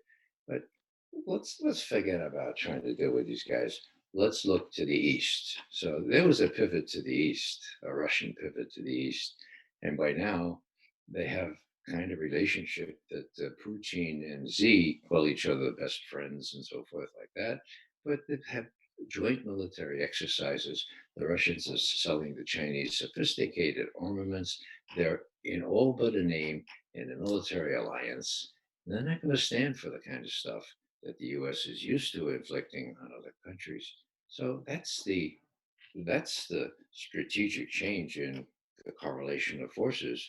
Instead of the U.S. being able to exploit tension between Russia and China, as we were able to do 50 years ago.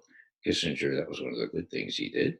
Instead of that, we've got Russia and China together here, kind of laughing at us as we screw up in trade and other negotiations and kind of lose our currency, and how we. So they're kind of laughing in a quiet sort of way, but things have really changed. And this article was one of the best ones I've seen on this. So I put it on my website. Ekdal is the guy's name who wrote it. He's quite good.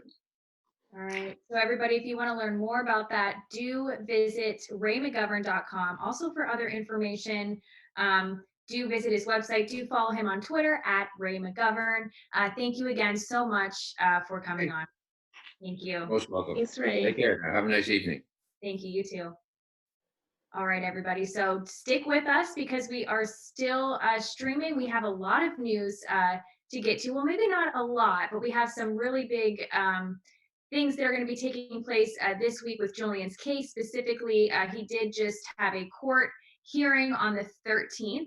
And then also he will have one tomorrow, Thursday, the 19th, or yes, the 19th. Yes. And then on Friday, he will be testifying in, of course, the UC Global case, which is a criminal case against David Morales, who is the founder or CEO of UC Global, the Spanish security firm. So I think we should maybe talk about that article first. It's a World Socialist website article titled Julian Assange denied access to lawyers and vital evidence in U.S. extradition case. So this also outlines what took place in the on December 13th, the exchange between Assange and his attorney. Steve is going to pull that up for us right now. But, I'll tell you, looking through this, at the end of this article, they make a really, really interesting point. We know that in legal cases, they often use precedent to set the standard. And we will talk, Steve's getting this up right now. So we will talk about that after we go through this article. Of course, this is coming from World Socialist website. And we are able to hear a little bit about Julian's condition. I believe this was in reference to the December 13th court appearance. And if anybody wants to maybe read through this or talk about this a little bit. Yeah, I just wanted to point out that, this is the December 13th hearing. And today actually was the day when his lawyers were able to get access to him. Of course, that is the day before tomorrow's hearing, which is a case management hearing. And then we have the December 20th, that's Friday. So one of the big things Gareth Pierce was talking about was getting access to her client, and that how the access in the last few weeks or so, maybe even months, was inadequate, and that Julian hadn't even been able, they had not been able to give him like a summary of the case. They mentioned, and I'm not sure if it's this article, but there was mention that there's 20 some people um, that are going to be witnesses in the extradition hearing, and he wasn't even aware of who they were. There's key evidence that has been introduced that he has no idea about. Um, and the judge essentially said that the restrictions or the access in Belmarsh was sort of out of her jurisdiction. That wasn't her to make the call. Which isn't true, we learned. Yeah. Because there's right here, his attorney Gareth Pierce, I believe it's a female, brought up this point about countering with a legal precedent, noting that another judge who was presiding over another similar case about a defendant who was being held at Belmarsh Prison requested access to legal visits or additional legal visits, and that was actually granted in that case, I believe. It's on the screen right now. And so that should allow for this particular judge, and they do refer to her as a judge, Vanessa Beratzer here. That should be enough or sufficient for her to grant Assange legal access to his own attorneys. She says a lot of things like why she thinks it's important, or that of course he deserves to have access to his attorneys, but she always fails to really deliver this with her Right. actions. And that has been, I mean, she's not the only judge who's essentially done this when there are some sort of complaints on access to Julian by his lawyers, getting him a proper computer so he can read the documentations or even prepare anything for his defense. We get this sort of, well, that's out of my hands. The magistrates don't seem to want to enforce anything to ensure that he is getting proper access and he is having adequate time with his lawyers and proper documents to prepare for this. Yeah, and then also in addition to the discussion here about his right to have some access to his attorneys, they also talk about well, okay, so further, I want to before I get on to each. Before we get into that though, I wanna drive home the point how just gut-wrenchingly insane it is that with a case this high level, with all of the different world governments and different intelligence agencies that have been gunning after Julian Assange for a decade or more, with all of that, that he is not allowed regular and routine access to his legal team, that he is not allowed to view what is being used against him, that he can't get on a computer. Uh, except for like what he's only been granted limited computer access within the last 30 days or something like that, something ridiculous. But that this can take place and people aren't just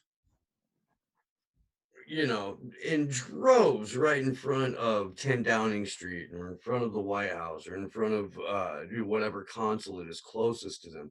It is just, it's insane. This is the level of comfort we have with being, you know, basically peasants, serfs. Well, it says, I was going to find a quote that I wanted to touch on here.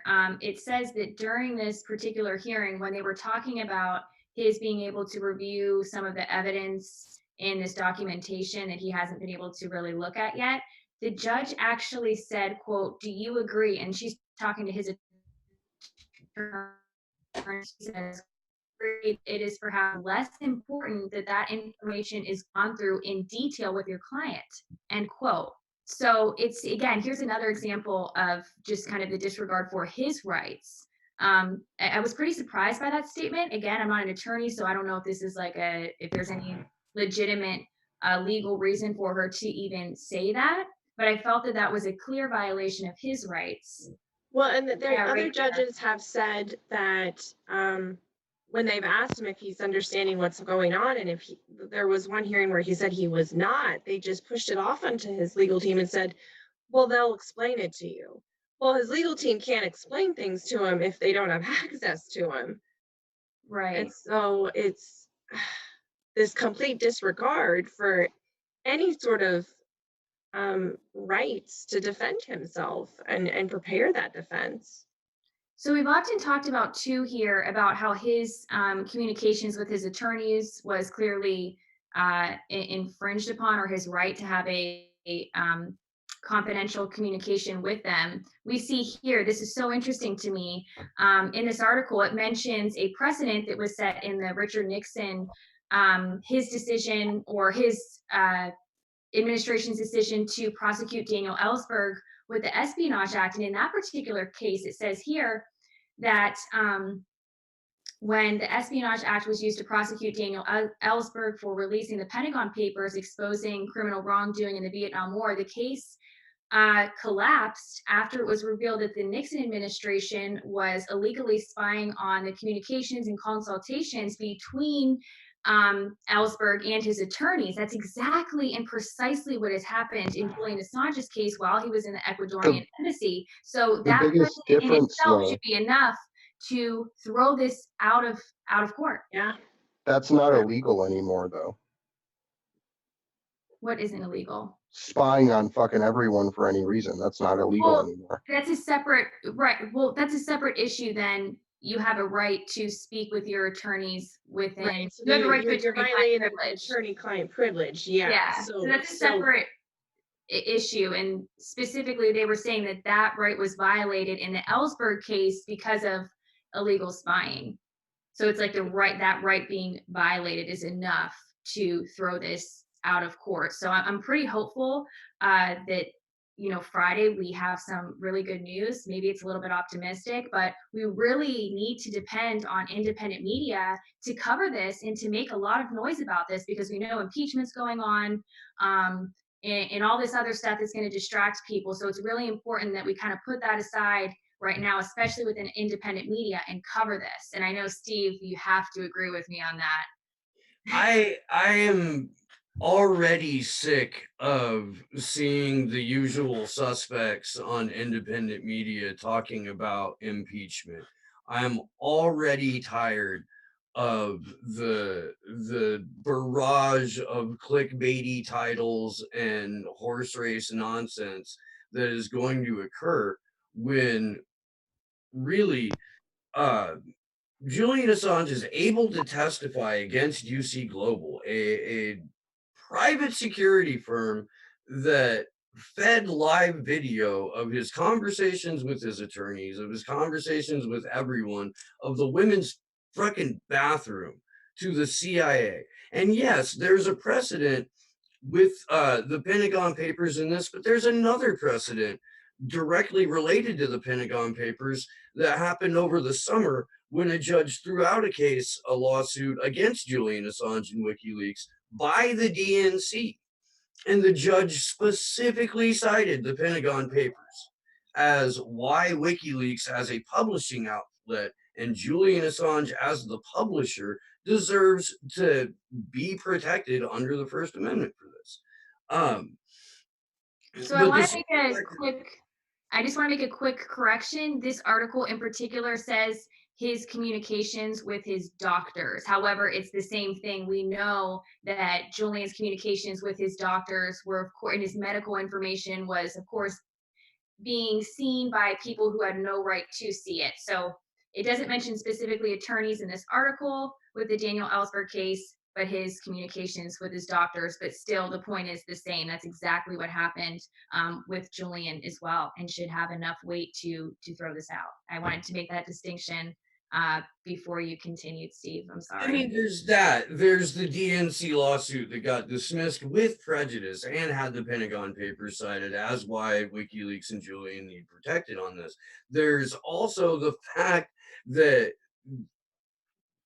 the UK is not allowed to extradite people for political crimes.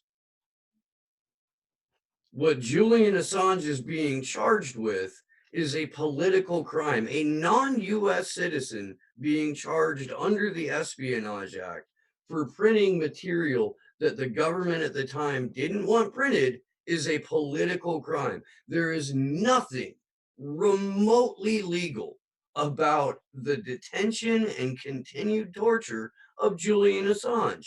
Nothing. There is zero legal leg to stand on for this. And that is something that not just independent media, but occasionally fucking mainstream media, whenever they can like manufacture a spine, should be screaming about every single day. Yeah. But like you said, instead, all we're hearing is impeachment and just the bogus drivel of mainstream media. Nobody wants to touch this. Horse race. Yes. And there's enough channels out there that you can get away from the horse race channels. Like, as much as it sucks and as much as like people like certain creators, at the end of the day, if all they're going to do is be MSNBC, then treat them like MSNBC. You know, like, there's tons of creators out there, no matter what portion of the political spectrum you're on, that'll actually continue speaking truth to power while there's an election going on.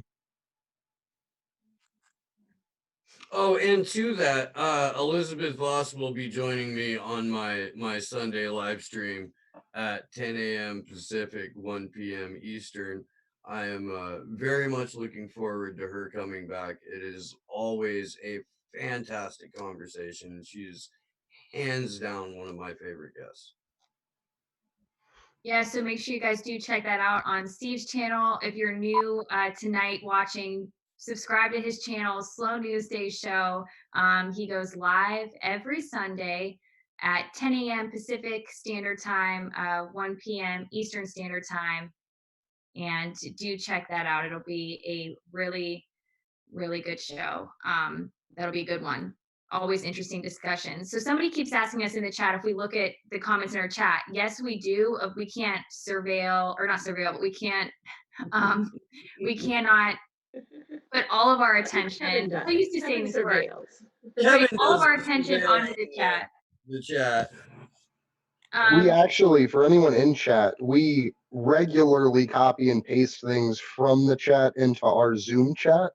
So like, we see what you're saying. Yeah. And then we chat with you without you being able to see it. It's great. Yeah. We judge you hard. Right. So guys, I am interested because I did make the point of saying that Ellsberg's communications with his attorneys was spied on. That was not in the article, so I'm interested to see if anybody could look that up. I think we should look into that further. I wouldn't be surprised if they were and we just do not know that. Well, yeah, if they were spying on him with his doctors, I mean, that's... You would assume that they were doing a lot more spying than just the doctors. Yeah. Right. That's very interesting that that has been brought up. Definitely. So I know we have other things that we want to get to. Do we want to talk more about this this Spanish case? I think maybe if something really big happens, of course, we are going to keep you guys updated on Twitter. So do follow our accounts. Do follow ActionForAssange at action_4Assange. Steve will for sure be talking about it on his show on Sunday.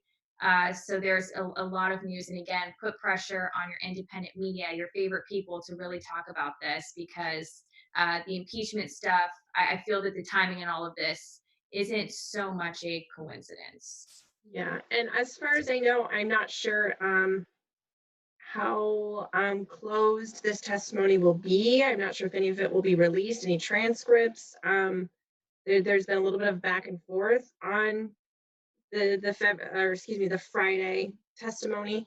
But the fact remains that Julian Assange will be moved out of Belmarsh to Westminster magistrates for that. So there is the opportunity, and hopefully Ruffley will deliver for us again, to actually see him in public. We know from the October 21st hearing, there was a lot of different vans moving around. The supporters thought they surrounded the right van at the end, and it ended up being he was sitting off on some side street for 2 to 3 hours afterwards, and Ruffley happened to chase down and find him. So we didn't think that he would be brought out of Belmarsh before February. So this is going to be really interesting if we get to see him and how he looks compared to the October 21st hearing. Um, this article talking about December 13th doesn't seem to give a lot of hope that he's getting any better. They talked about slumped shoulders, him looking very depressed. He was able to speak a little bit more, maybe coherently, clearly, or quicker. I don't know what you want to say that, but um, yeah, I always feel a little nervous before he comes out into public because we hear such drastic stories of what's happening to him and how he's been looking, that it's not going to be a oh, look, he's in the healthcare ward and he is getting better and he's going to be fine. So it's always a little hard right before that happens. Tomorrow's hearing, the 19th, will be a video link between Belmarsh and Westminster magistrates.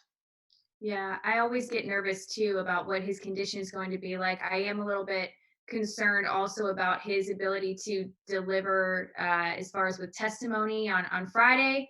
But speaking of his, how, again, we're just speculating. And of course, whatever information we get, if we get information from this, we'll of course be talking about it. On the note of his health and his conditions, we do want to bring up also the Doctors for Assange letter. There's some more updates with that. We have been speaking about it the past few vigils, and then we also have talked about their new Twitter group. Everybody do follow them on Twitter at Doctors4Assange. Yes, so this is the third letter they've written now. They wrote one to the UK Home Secretary on November 22nd, and then very quickly turned around December 4th and wrote another letter, essentially berating them for not responding yet. And now this one is to the Australian politicians, essentially, and declaring a medical emergency for Julian Assange here. Yeah, and it also opened up for more people to sign. This is the one that we signed on to. Is that what we have up? No, this is the doctors. Okay. This is the doctor letter. Okay. Yeah, so again, this letter in particular from the doctors really talks about how, Nils Melzer's findings are being ignored. And really, they're just asking for the appropriate and fair treatment of an Australian citizen. And I believe it's also outlined in this particular letter that Australia, with their laws, they are obligated to protect their own citizen if their human rights are in jeopardy, if they're being subjected to torture, or if they're being treated unfairly by other governmental bodies. I believe it's outlined in here that they're obligated to take some initiative as well. It's a great paragraph altogether, and it's exactly what you're talking about, Taylor. Our open letter received worldwide media coverage, and we received letters of support from doctors and others around the world. Now, having received no response from the UK government, we call upon you to intervene as a matter of urgency. As Australian Minister for Foreign Affairs, you have an undeniable legal obligation to protect your citizen against the abuse of his fundamental human rights stemming from US efforts to extradite Mr. Assange for journalism and publishing that expose US war crimes. That is an incredible statement because 99% of the media is afraid to make that statement right there.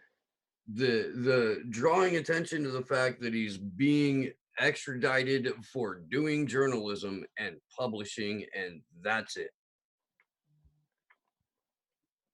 Yeah, nobody wants to talk about why is he still in prison now, even though the bail charge sentence has essentially elapsed. And yeah, what we're really talking about, these 18 indictments, what does that really mean? And when we do hear people discuss it, we just hear, well, he's not a real journalist. That we don't hear that what happened through the process of Chelsea Manning getting these leaks to WikiLeaks, that what was followed was journalism. We're led to believe that there was some sort of hacking or some sort of breaking into computers that belong to the US and the super secret spy stuff was happening. And that's not what we're talking about here. And it also, the whole him being or not being a journalist also talks about, or also throws shade on what the First Amendment actually stands for, which is not defining what journalism is and saying that people have the right to speak truth or to speak in general.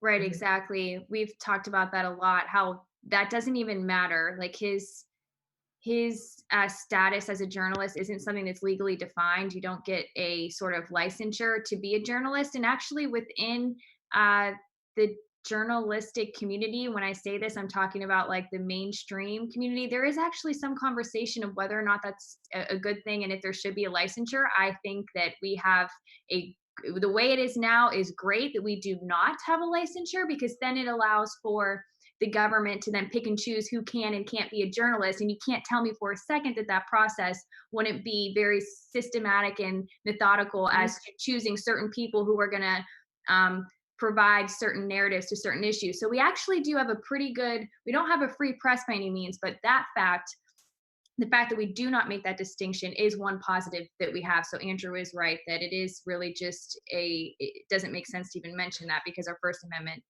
it addresses that everybody has the right to publish information and be a journalist.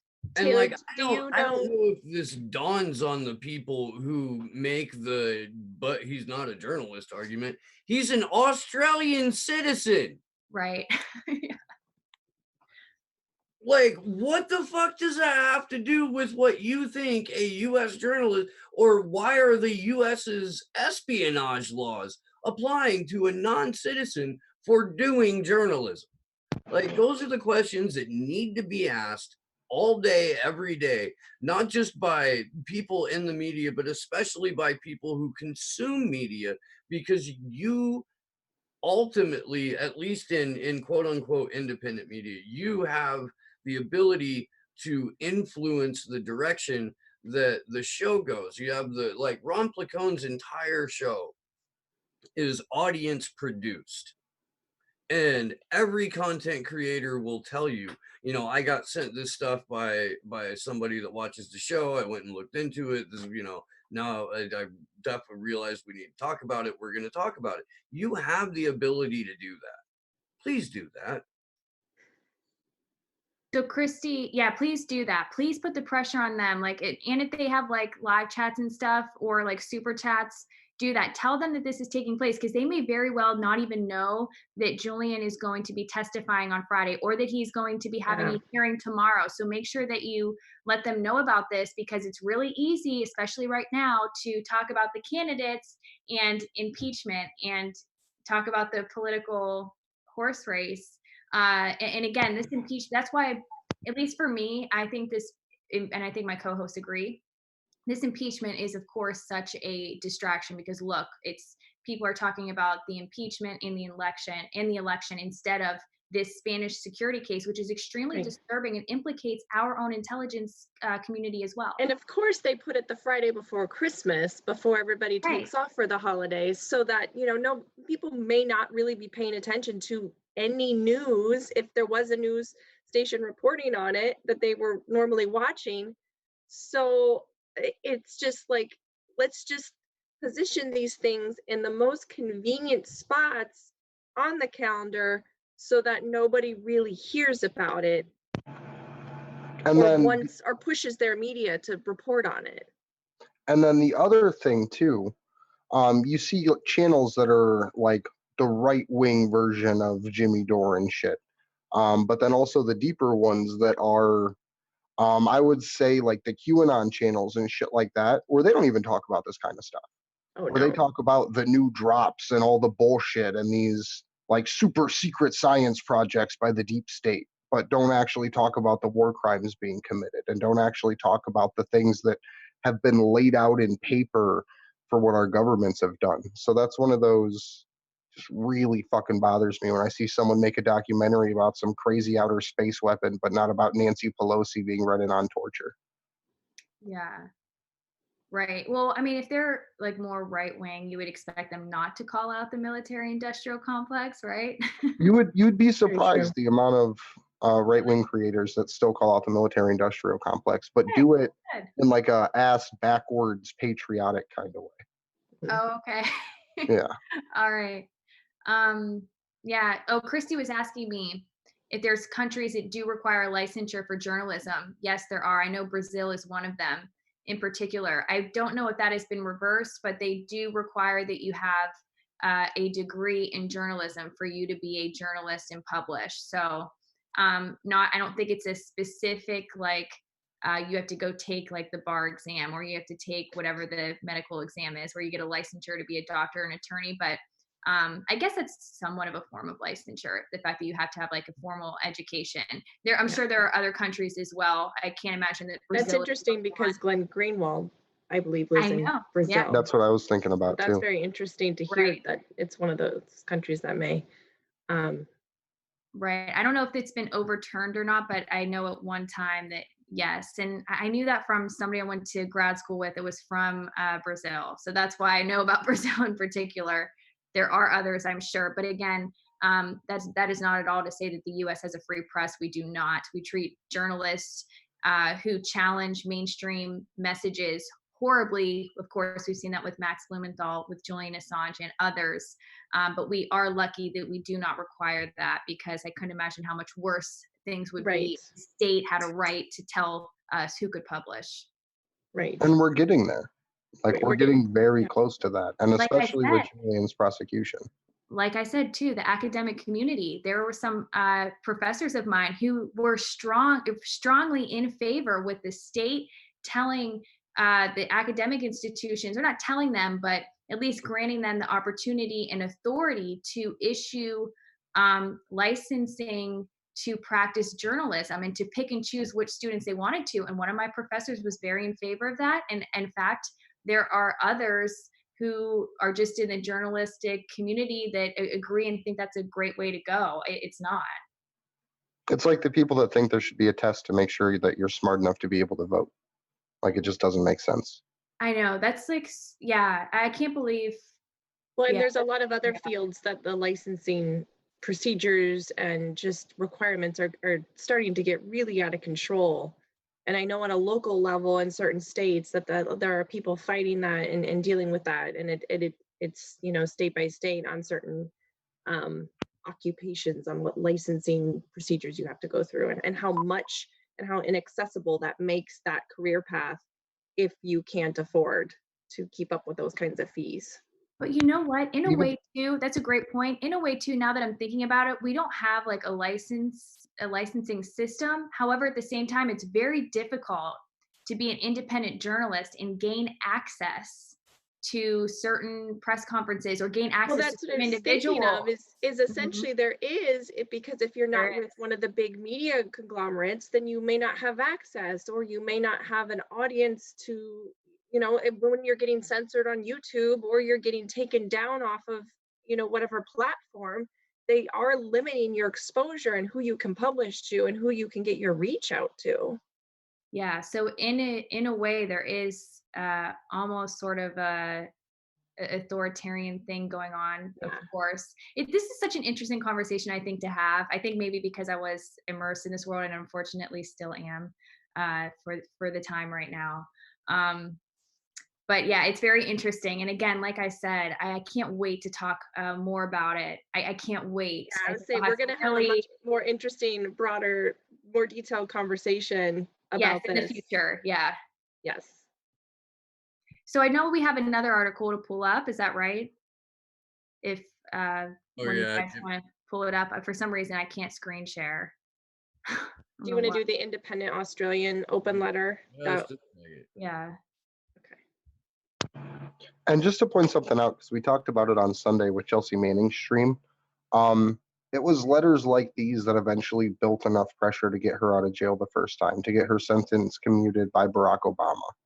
So one letter individually isn't the most impactful, but 100 letters or 200 letters from people like this, and we see them pop up more and more and more. And like I'm just grateful for all these people that are willing to put their names on the line to be able to do this. So this open letter is, again, to Prime Minister Scott Morrison and also to some of the top politicians in Australia. This was a really, really well-written letter on hitting a lot of the points. And Taylor and I were honored to be part of the 40 original people that signed this in support of Julian Assange. And I really encourage everybody to read it, and it's now open to the public to sign. And I really feel like it really hits a lot of the main points of this case, of what has happened, and what we're looking at. And now, you know, we have a doctor's open letter, we have a lawyer's open letter, a journalist's open letter, which is what they all are gaining more and more signatures. And now this one is very well respected names are on this letter, and it's open to the public no matter what your occupation is. But yeah, I think like Andrew was saying, this is maybe how we can start to build some pressure, and especially in Australia too. Right, because as we were talking about earlier, they are legally obligated to take action. I was not aware of that, or fully aware of that fact, until looking at these letters, that they are actually not following in line with their own laws by refusing to take action here, which is Right. very interesting. But it's great news because it shows that the facts and the law is on our side. And to echo what Christy was saying, yeah, it was really an honor to be able to sign this letter and be one of the 40 people to initially sign this. And I encourage everybody, of course, who's watching, do sign this letter. We could put the link to that in the chat. Again, it's for anybody, all occupations, but hey, if you are a doctor or a lawyer or a journalist in particular, and you want to sign those specific letters, do that as well. It's really important.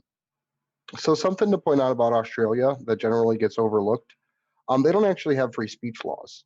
About 100, 120, or 150 years ago, they broke British power, like left the British Empire through a civil uprising, but never actually got a full-fledged constitution put in place.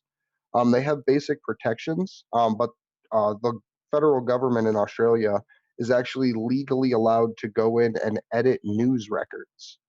And it's something that we've seen happen with all the raids at like the ABCs and the public news stations out in Australia. So when we bring those out, I think when we bring up Australia, I think it's super important to remember that they don't actually allow free speech in their country, full stop.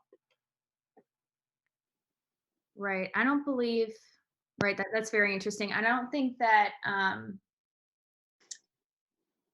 I don't I don't think that England is that way either, but I could be wrong.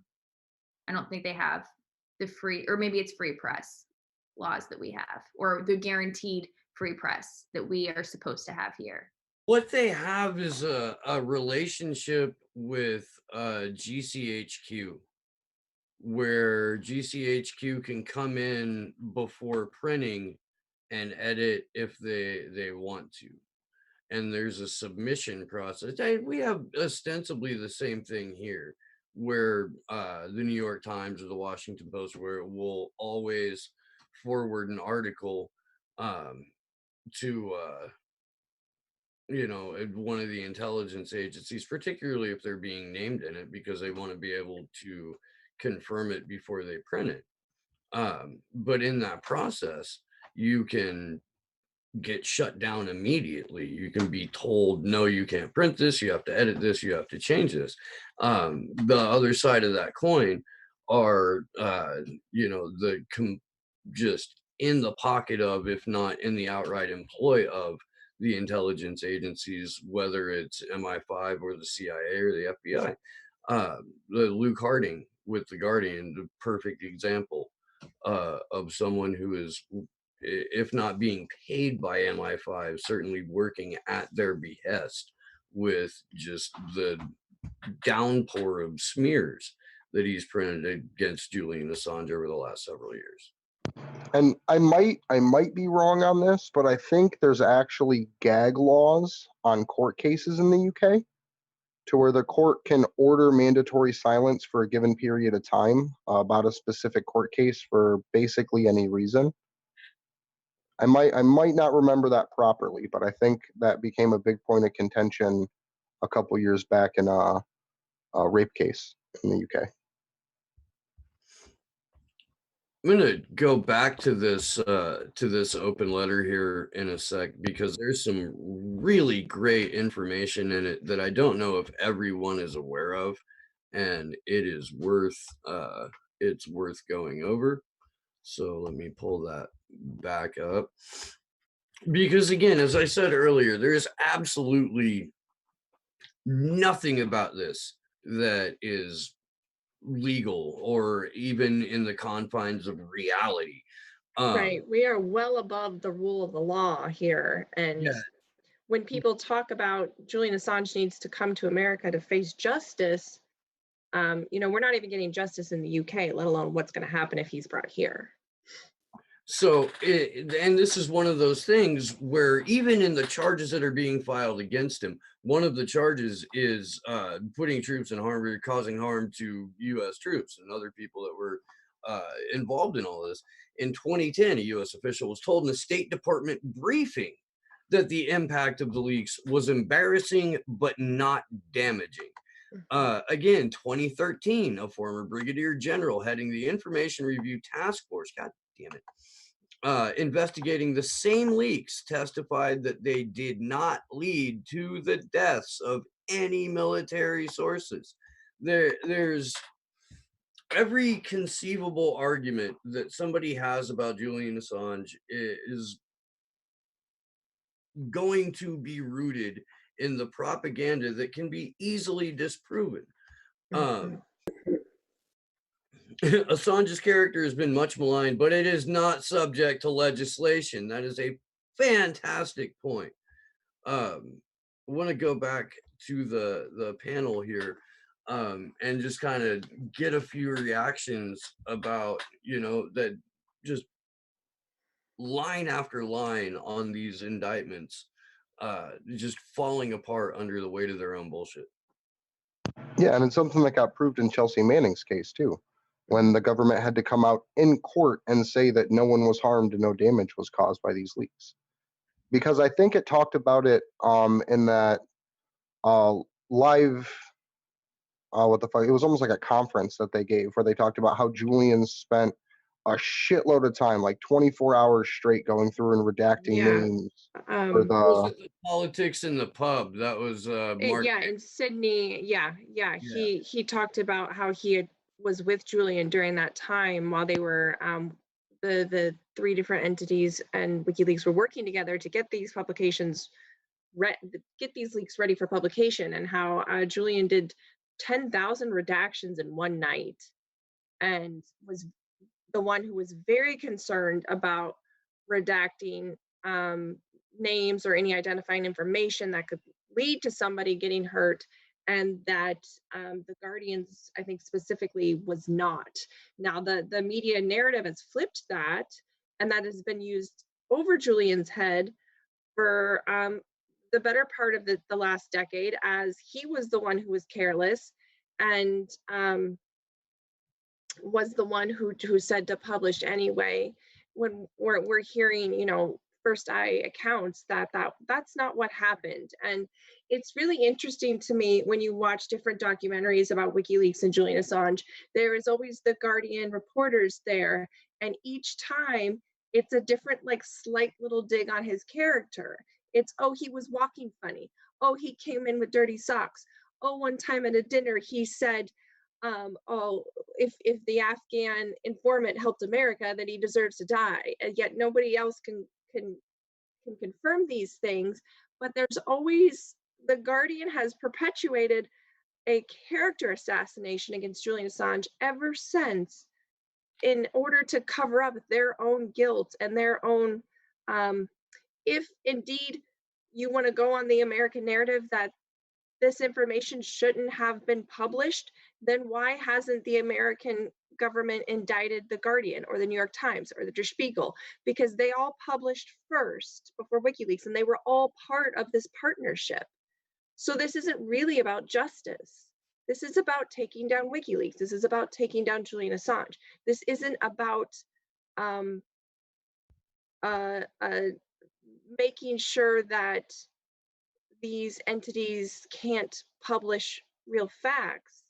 This is about an entity that all they've done is published verifiable facts, 100%, never had to redact anything. And that is a threat to the United States government. And look, there's so much more evidence. This is just one letter that just lays out the complete criminality of the persecution and prosecution of Julian Assange in cooperation with Britain, a new president in Ecuador, compiled with a written request from the U.S. House Committee on Foreign Affairs to deliver Assange to the proper authorities. Even the ombudsman of Ecuador confirmed this expulsion as a breach of asylum laws, among others, and listed the violated articles. We can read through all of that. Britain arrested and convicted Assange for breaching bail, citing failure to appear at a police station when requested. That request was issued with disrespect for the universal right to seek asylum more than a week after the embassy received him. Like, it doesn't stop there. Can you imagine if Julian Assange could if the tables were turned and he could pursue legal action against all the countries and all the violations against him and his person and his human rights, what that list would look like? That's a fantastic point right there. I hope to live in the world that one day we can actually have justice for these crimes. Yes. Yeah. I hope to work on that campaign when Julian Assange goes after all of these countries and these entities who've done this to him over the last 10 years. So I've tried to get her on for a while. Her name's Connie. She ran for the Green Party governor's seat here in Ohio for 2018. But she actually, I think I know who you're talking about. Yeah, she worked on for the International Criminal Court prosecuting war criminals and genocide cases. So I really want to bring her on with someone else that knows about international law to kind of get them talking about the situation and what he could possibly do as recourse. That would be very cool. A lot of these questions are very legally based, of course, and we can't answer them because we're not attorneys. And even people who are attorneys but don't necessarily practice international law oftentimes can't answer these questions either because they're not comfortable. It's not the area of law that they're very familiar with. So it would be great to have an international attorney on, or human rights attorney, both really, to be able to answer these questions that we have. And really, it's probably difficult for anybody to answer a lot of these questions since these countries are operating out of the rule of law, of international law and human rights laws. So now you have these sort of rogue states that are doing this. So how do you handle it? And like we've talked before, you know, if the UN and people aren't actually getting involved and throwing some weight around, then we're just going to continue on this rule of law, or outside of the rule of law, rather. We need the free world to stand up. Like that's what it comes down to. We need the people that are willing to say, no, this is enough, to actually say, no, this is enough. Well, and what we need is for people in our own country to do this. We need, because there are protests going on all over the planet right now. There are countries that have taken to the streets for months and months, or in the case of France, for over a year now. But we're at the United States, man. We have corporate media sponsored parades that are marketed as protests when there's nothing except for maybe making yourself feel better about a situation that is the end result of all of these parades. Well, didn't they have some impeachment protest was it New York City They've been yesterday? having them all over. I What kind of think. hats did Walmart sell for the impeachment protest? Did you get to buy like a Trump wig or something? No, it was a big peach. I don't know. I have no idea. I thought they were having these all over. They I might have been. haven't seen any or heard anything It about was, it. I think, And these I people think will New tell York. you. These people will tell you that Donald Trump is Putin's puppet. But Yeah. their heroes in the Democratic Party just gave him nearly $1 trillion to go fight Vladimir Putin's wars. Is that what it was for? Is that what they did? Are they going to have a cogent fucking response to that ever? You know, it's just the disconnect has to be chemical. It looked sort of just like the pictures I did see on Twitter yesterday just looked sort of like a New Year's Eve party in Times Square or wherever it was. It didn't like, That's I don't know. it just right. It was very like that like Steve is saying, just like a parade and this mainstream like protest and like pat yourself on the back, you did a good job. Like it's so ridiculous. I don't know what the point was. It gives people the feeling that they're doing something. Well, I think it's public masturbation without the charge is what it is. That's all it is. It's just like mutual group masturbation with your clothes on. When your protest has corporate sponsors, it's not a protest. Just like your whistleblower who works for the CIA isn't blowing the whistle on the CIA, he's not a whistleblower. Yeah. It shows how effective this propaganda is too. And it also shows how people could be so easily manipulated into not looking out for their own best interests. I don't think it's in the best interest of us right now or the country to be impeaching the president. Number one, because of the process and what precedent that will send. Also because it doesn't make sense because we'll have Mike Pence. And then also because, of course, we're talking about this and we're worrying about this impeachment instead of other real issues that need to be solved. So it really bothers me and disturbs me in a way of how easily manipulated people can be. And I'm not saying that, I'm a genius, that we're all geniuses and we're above all of this, but I just don't. Why did we wait until, essentially 10 months before the next election? Like, what is this going to do other than maybe, are they trying to knock him out of running again? I don't know. It just seems very like Hail Mary. It goes back to the rigging of the primary. I was just going to say, it goes back to the whole counter-reinforcing propaganda. You can divide the population, but still maintain the same status quo. And then people get a bad guy to fight against, whether it's Hillary Clinton, George Soros, or Donald Trump. Like, everyone has. Who's in the background looking to step in on this? And I thought you were talking to me, and I was like, what the fuck? Oh, no. Oh my gosh. So do we want to, so somebody in the chat is saying, I think it's a new person, Jerry Alatalo.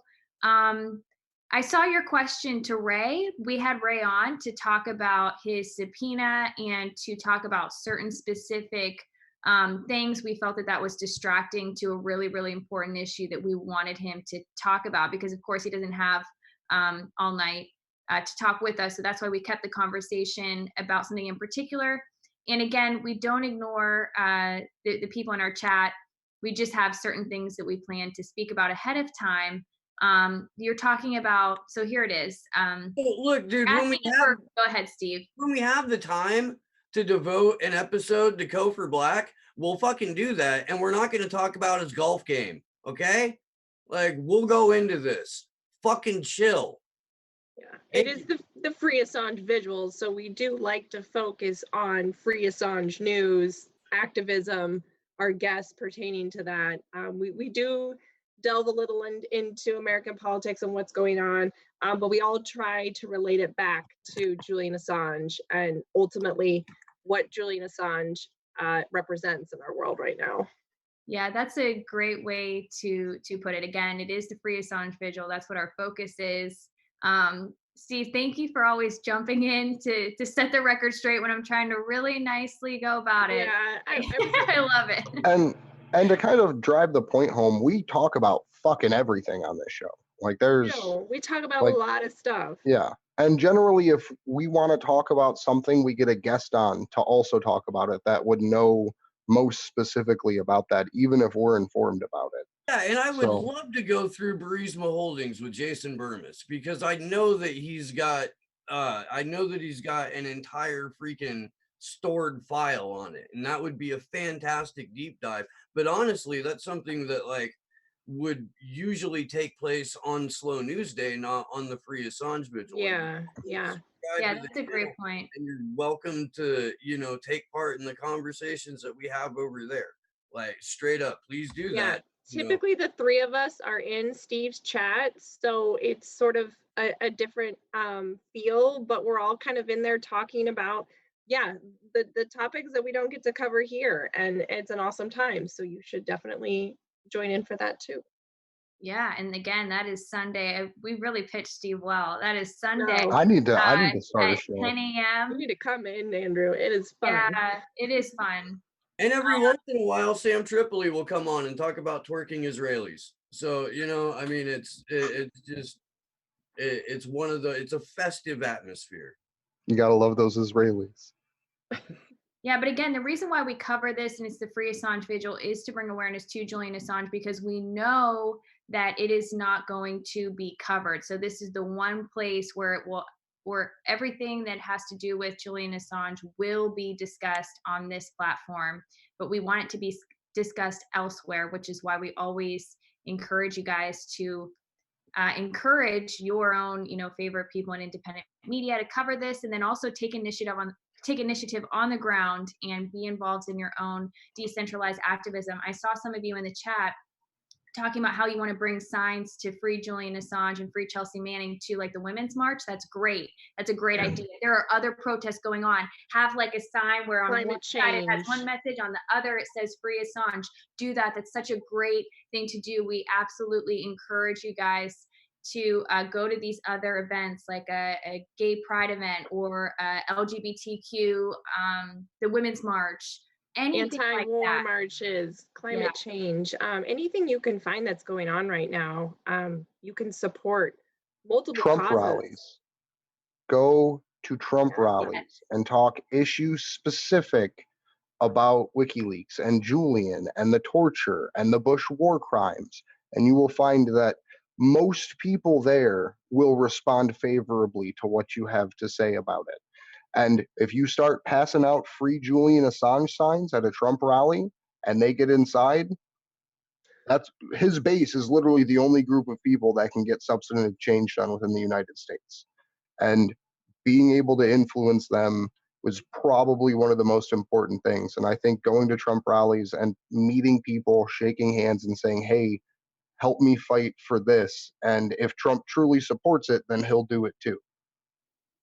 Because that's the biggest thing. Like if you have a conversation with a Trump supporter and you bring up Julian Assange, cognitive dissonance just explodes. They're like, oh, well, yeah, Obama, and then nothing.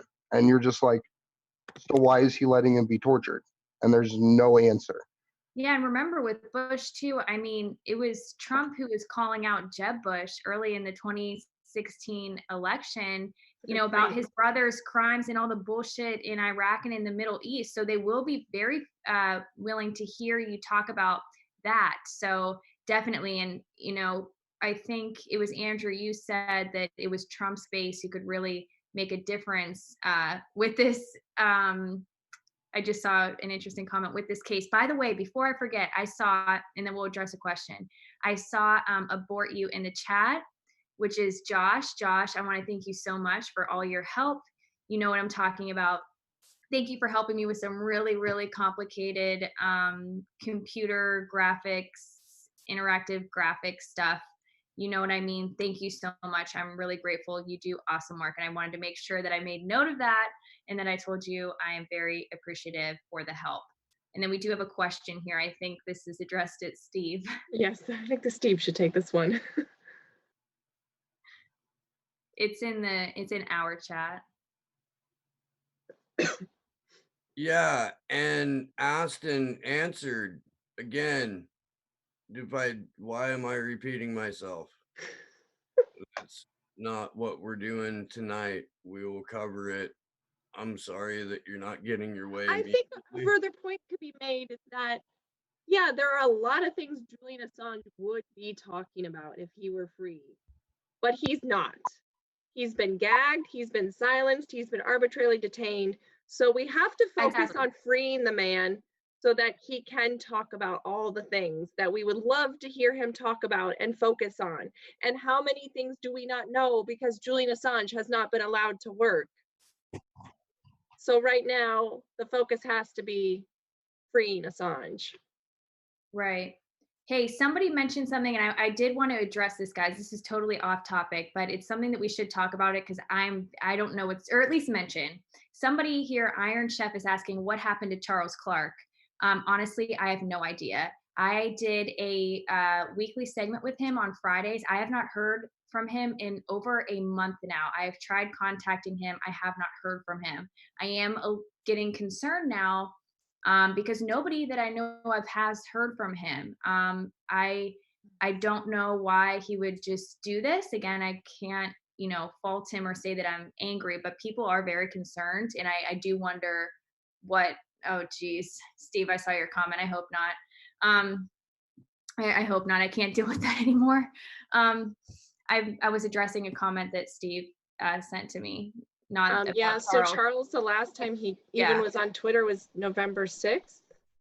And do you know the last video he put out? I do not know, but his tweets, the last tweet he had was like in the beginning of November, I believe. The last Yeah. episode we had together was like maybe November, the beginning of November. November 1st was the last one. And I was always able to talk to him, and I have not heard from him. People have messaged me and said that they're, fans of his and they're concerned and they want to know what's going on. I've tried DMing him. I've heard nothing. So I am really, really confused. I don't know if this is I know some people will go off the grid sometimes or just take a break from social media. I hope that's what this is. I don't know. So yeah, I guess I'm not sure. Steve, I don't think you've heard from him. I'm sure he would say something, but I know there are others that are concerned. Yeah, no, I haven't. And he had a show with that Niall Elcom dude, and Niall hasn't heard from him at all. And they had a gig together. So I don't know. I hope he's all right. I do. I hope it's honestly just fatigue. Like, I hope that, Yeah. not that I want someone to get worn down, but he just needed a break. Yeah, just taking a break, and hopefully he will be back. Right. So, yeah, somebody did mention that the past couple times I've been wanting to address that. I consider him a friend, somebody I enjoyed working with. So I hope all is well, and I hope we do hear from him soon, of course. And if we do, and if we are able to, we'll let you guys know. But is there any other? There has to be something else we need to talk about tonight. Is there some dates or whatever? Did we want to talk about the UK election at all last week? Right. If just kind of any thoughts on that, and what that entails for Assange moving forward? Yeah, I mean, I'm by no means an expert on UK politics. I usually defer to Gordon for that, but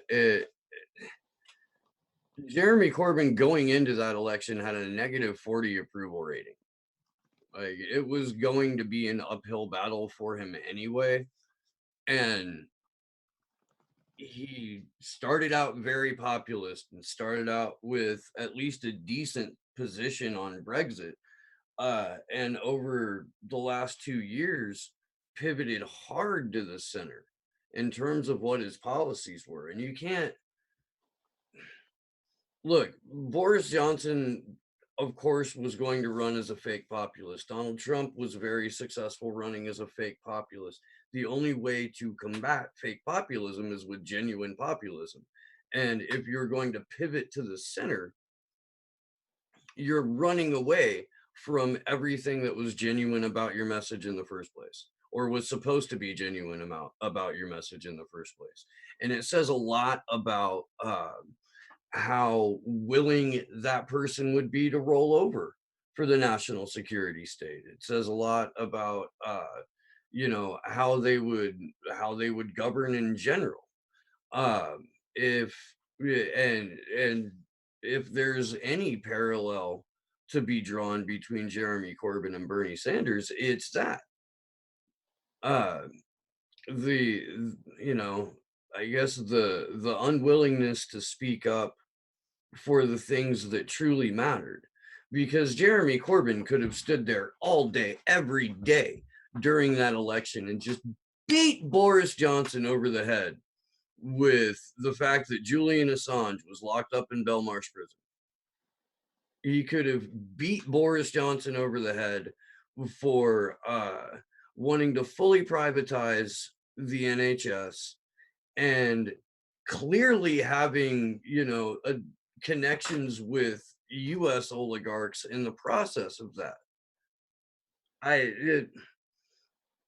There's so much that Bernie Sanders could have jumped up and yelled about and chose not to, and chose to play a game, and chose to, There's always a missed opportunity with this topic and for people to utilize it. and it's Painfully bite them missed. in the ass. It's always like every time, like every Democratic debate, like just to bring it back home, for example, almost every question you could bring up Julian Assange or WikiLeaks in one way or another if you're mildly informed. Talking about the war in Afghanistan. Right. Like Talking about crazy. Syria. Yeah.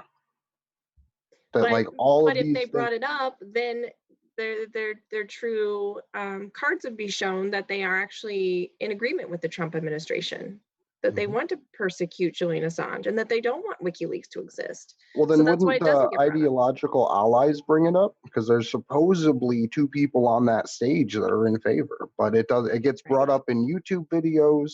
No, I know. But not in a place where you can put the other people on blast for having the same ideology as Trump. I completely agree that the people that do stand for it need to be bringing it up in the debates, and they could and they should. Well, as far as I know, like none of the people that should or the one that has are participating in was that tomorrow's debate? Yes, tomorrow. So who is actually participating tomorrow? Because aren't other people boycotting it for? Von Steyer made it, and not Tulsi. Well, I had heard that Bernie and the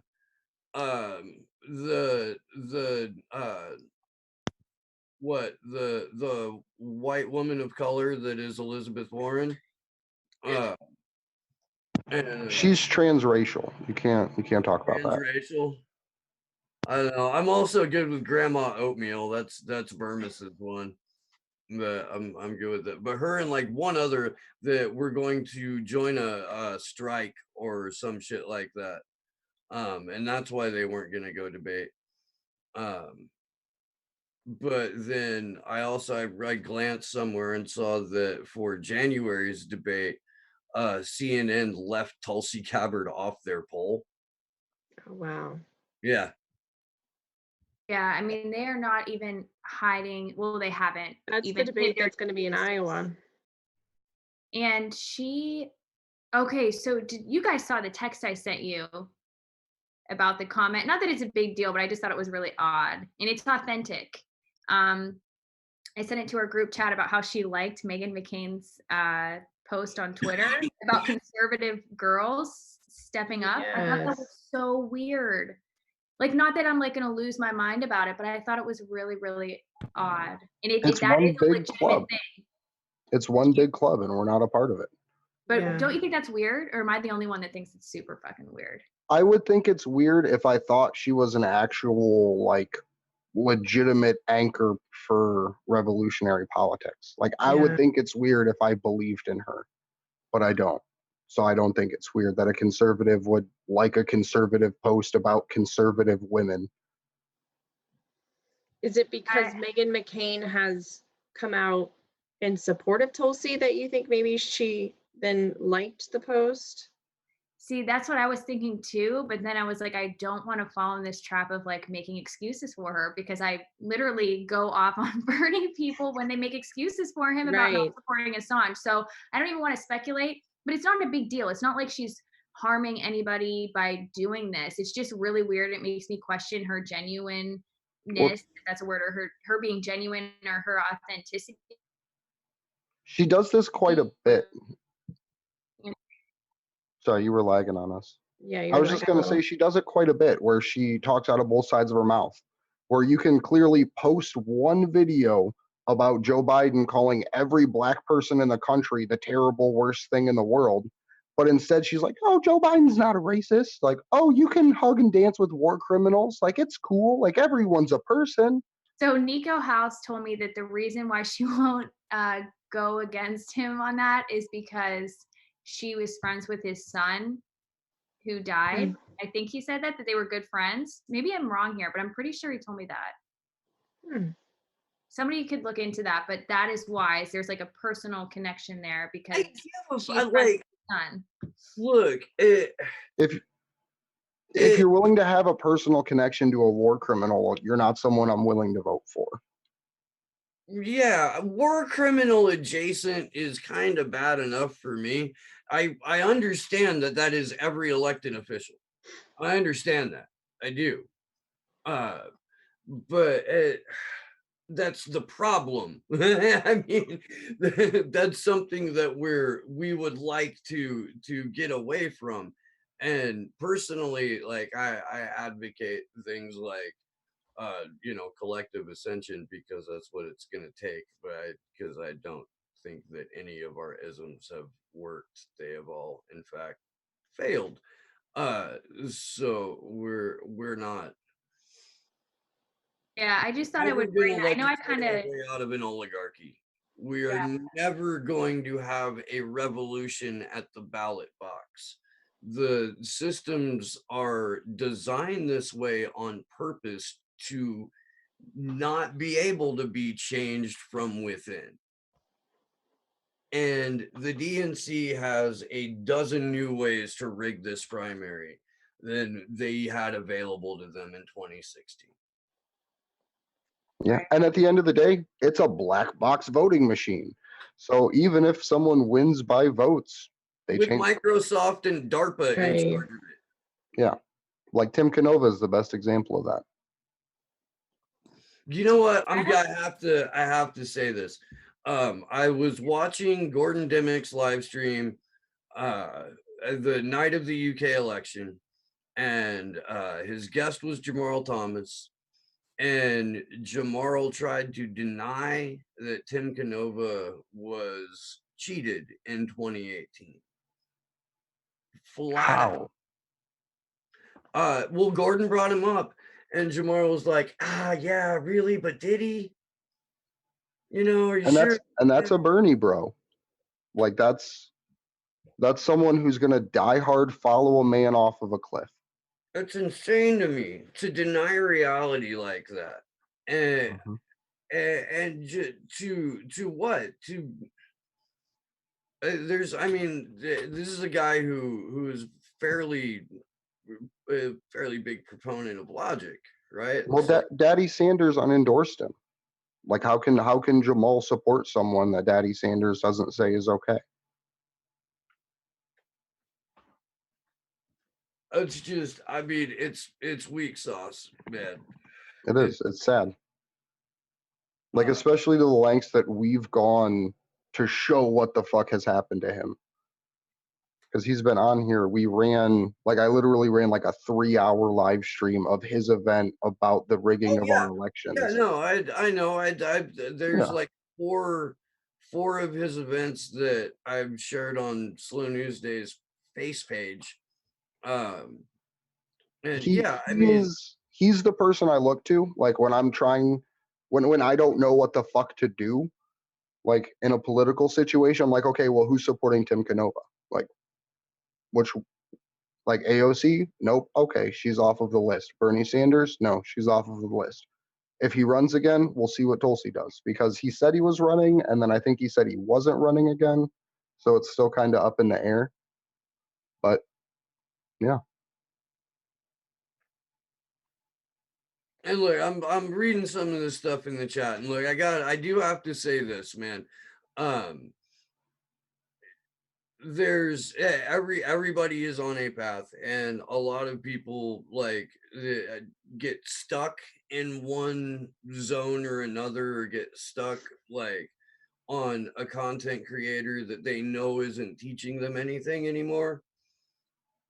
And you got to be willing to graduate. You do. And there's, like Andrew said earlier, there's a ton of content creators that don't do 7 videos a day about Elizabeth Warren, and like don't use mainstream material as the baseline material for their content. And And they're then I much was harder gonna to find, but And then what starts happening, because the people that do know these things are the ones that are engaged in donating, as you start pulling your support from the independent creators until they start covering these things again, that can make a difference too. Like, not that I want anyone to like not donate to independent media, but make it contingent upon something. Don't just do it to do it. Do it because that person says what you want them to say. And if they're not saying what actually needs to be said, donate to the independent media that are. Like, not even us, because we don't take donations as a show, but just other content creators. yeah, and to that point too, also the outlets, the actual journalistic outlets that are reader funded and aren't don't have a shady tech billionaire as their as their money source, or like Mint Press or Consortium News. There's Zero Hedge. Throw some cash at Caitlin Johnstone if you can. Like, she's freaking awesome. I would recommend trying to find like 4 or 5 subscriber channels that talk about these things too. Like, literally just random people around the world. Not that you should follow every conspiracy channel, but it's good to go through and weed out and find the little guys that'll just post commentary on random articles from countries you don't know much about. Yeah. Are there any other things that we want to be touching on? Oh, yes, we do want to let you guys know that, of course, next Wednesday, so we are going to be having shows on holidays. Next Wednesday is Christmas, but we are still having a show at the same time, 10 p.m. Eastern Standard Time. So, join us. We will still be having our show. And then the week after that is New Year's Day, and we'll be having a show then as well. So we are 9 o'clock in the morning. What? I'm kidding. What'd you say? I said at 9 a.m. New Year's Day. Yeah. Not 9 a.m. Same 9 time. a.m. Eastern time. Bloody Mary brunch with the free Assange vigil. Yeah. No, what we should do, so just on a complete joke, for Christmas, we should get all of our kids to like dress up and we'll reenact Julian's birth. Yeah, let's not do that. Yeah. It would be a good swing at like the normal. I wasn't Christmas entirely sure what direction you were going. I thought he was going to say having kids act out us. Not right out there. Yeah, that was a little out there. It was supposed to be like a Christmas joke kind of thing. Sorry. We will not be doing that. It'll be the 4 of us. We plan on having a guest. We did have one guest, but I think that person is unable to be joining us. So we'll be looking for somebody else to be joining us. So it's not just the 4 of us, but again, of course, it is difficult with holidays and stuff. Yeah. But do remember, we will be available, or not available. We will be having a show next week and the week after that. We just happen to hit the holidays, I guess. Same time, 10 p.m. Eastern Standard Time. Is there any other things that you guys want to point out before we go around and close out? I just wanted to point out that there will be actions the next 2 days in London for the hearings for Julian, and Denver the Assange group in Denver is having an action on the 21st. So check out their Twitter. They're at DNV Free JA on Twitter if you're in the Denver area. So yeah, those are the upcoming dates in the immediate future right now. But go home and talk to, I'm sure a lot of people are going to be traveling over between now and Christmas. So talk to your family about Julian Assange. Talk to them about WikiLeaks. Talk to them about press freedoms. Just like at Thanksgiving, it's a great time to bring these things up instead of talking about impeachment. At rest stops, if you're traveling on long trips, put up free Assange signs, print the bean ones, print the ones that we have in the Google Drive, or just make your own and hang them. Because you got to wake people up somehow. Yeah, I agree. So again, you could spend your holidays with us. I don't really like holidays, so I'm really, really happy that we have a vigil on I'm actually Christmas. kind I'm of excited. so damn happy. I'm so happy because I don't like Christmas. The New Year's Day one, I will be there for part of that vigil. I will not be in town, so I will be there for part of it, but not all of it. But again, I'm very happy we're doing this on Christmas. So I think we're good to go around now, right? And close out. So. Okay. I think we're set. All right, cool. So I want to thank everybody who joined us. Make sure you do subscribe to our YouTube channel. If you've already subscribed, double check that you are still subscribed because they do unsubscribe people, and also hit the bell so you know when we go live. My name is Taylor Hudak, and you can follow me on Twitter at _Taylor Hudak. Follow ActionForAssange at action_4Assange. We go live every Wednesday evening at 10 p.m. Eastern Standard Time. Remember that, you know, this holiday season, which I'm so glad that it's going to be over soon, Julian Assange and Chelsea Manning aren't having a great holiday season once again this year. So think of them, and if you can donate to their legal funds, please do so. I know not everybody can, but you could circulate those links or just spread awareness about them. Write a letter too. There's been some initiatives to do that. Maybe a little bit late now, but still, I think it's still worth it to go ahead and do so. So again, thank you guys for watching us. We will be on next week. Don't miss us. And thank you all, and much love to my co-hosts. Yeah, you can follow me on Twitter at Andrew Zigmund, ZIGMUND. It's right here. And I just want to thank everybody for staying up late with us and getting their laughs and their news in. If you are just seeing me for the first time, my name's Steve Poikinen. I host a show called Slow News Day. You can find that here on the YouTubes, youtube.com/Slow News Day podcast. Yeah, I will be live this Sunday at 10 a.m. Pacific, 1 p.m. Eastern, with Elizabeth Voss. You can follow me on Twitter at Slow News Day Show. And I have a Patreon, patreon.com/Slow News Day. I would like to thank Ray McGovern for coming on tonight. He is fantastic. And oh man, I just want him to have like 8 hours to kill one day. Have story time with Uncle Ray. But yeah, and thank you to everyone in the chat and to my wonderful co-hosts. I love you all, and that will do it for me. Good luck to us all. Yeah, I just want to echo thank you, Ray, for joining us for the second time. I always like when he comes on, and I just like listening to his stories, and he's got some pretty amazing stories. We as a show, I think, passed our 6-month mark recently, or this week or thereabouts. So that's a big milestone for us, that we've been doing this every week for 6 months, and we will continue to do this every week. So join us next week for Christmas. Maybe we'll wear some ugly Christmas sweaters. I don't know. We haven't planned it yet, but we do like to dress up for holidays apparently and have fun. So it'll be a fun show no matter if we have a guest or not. Otherwise, you can follow me at Christy Doff on Twitter.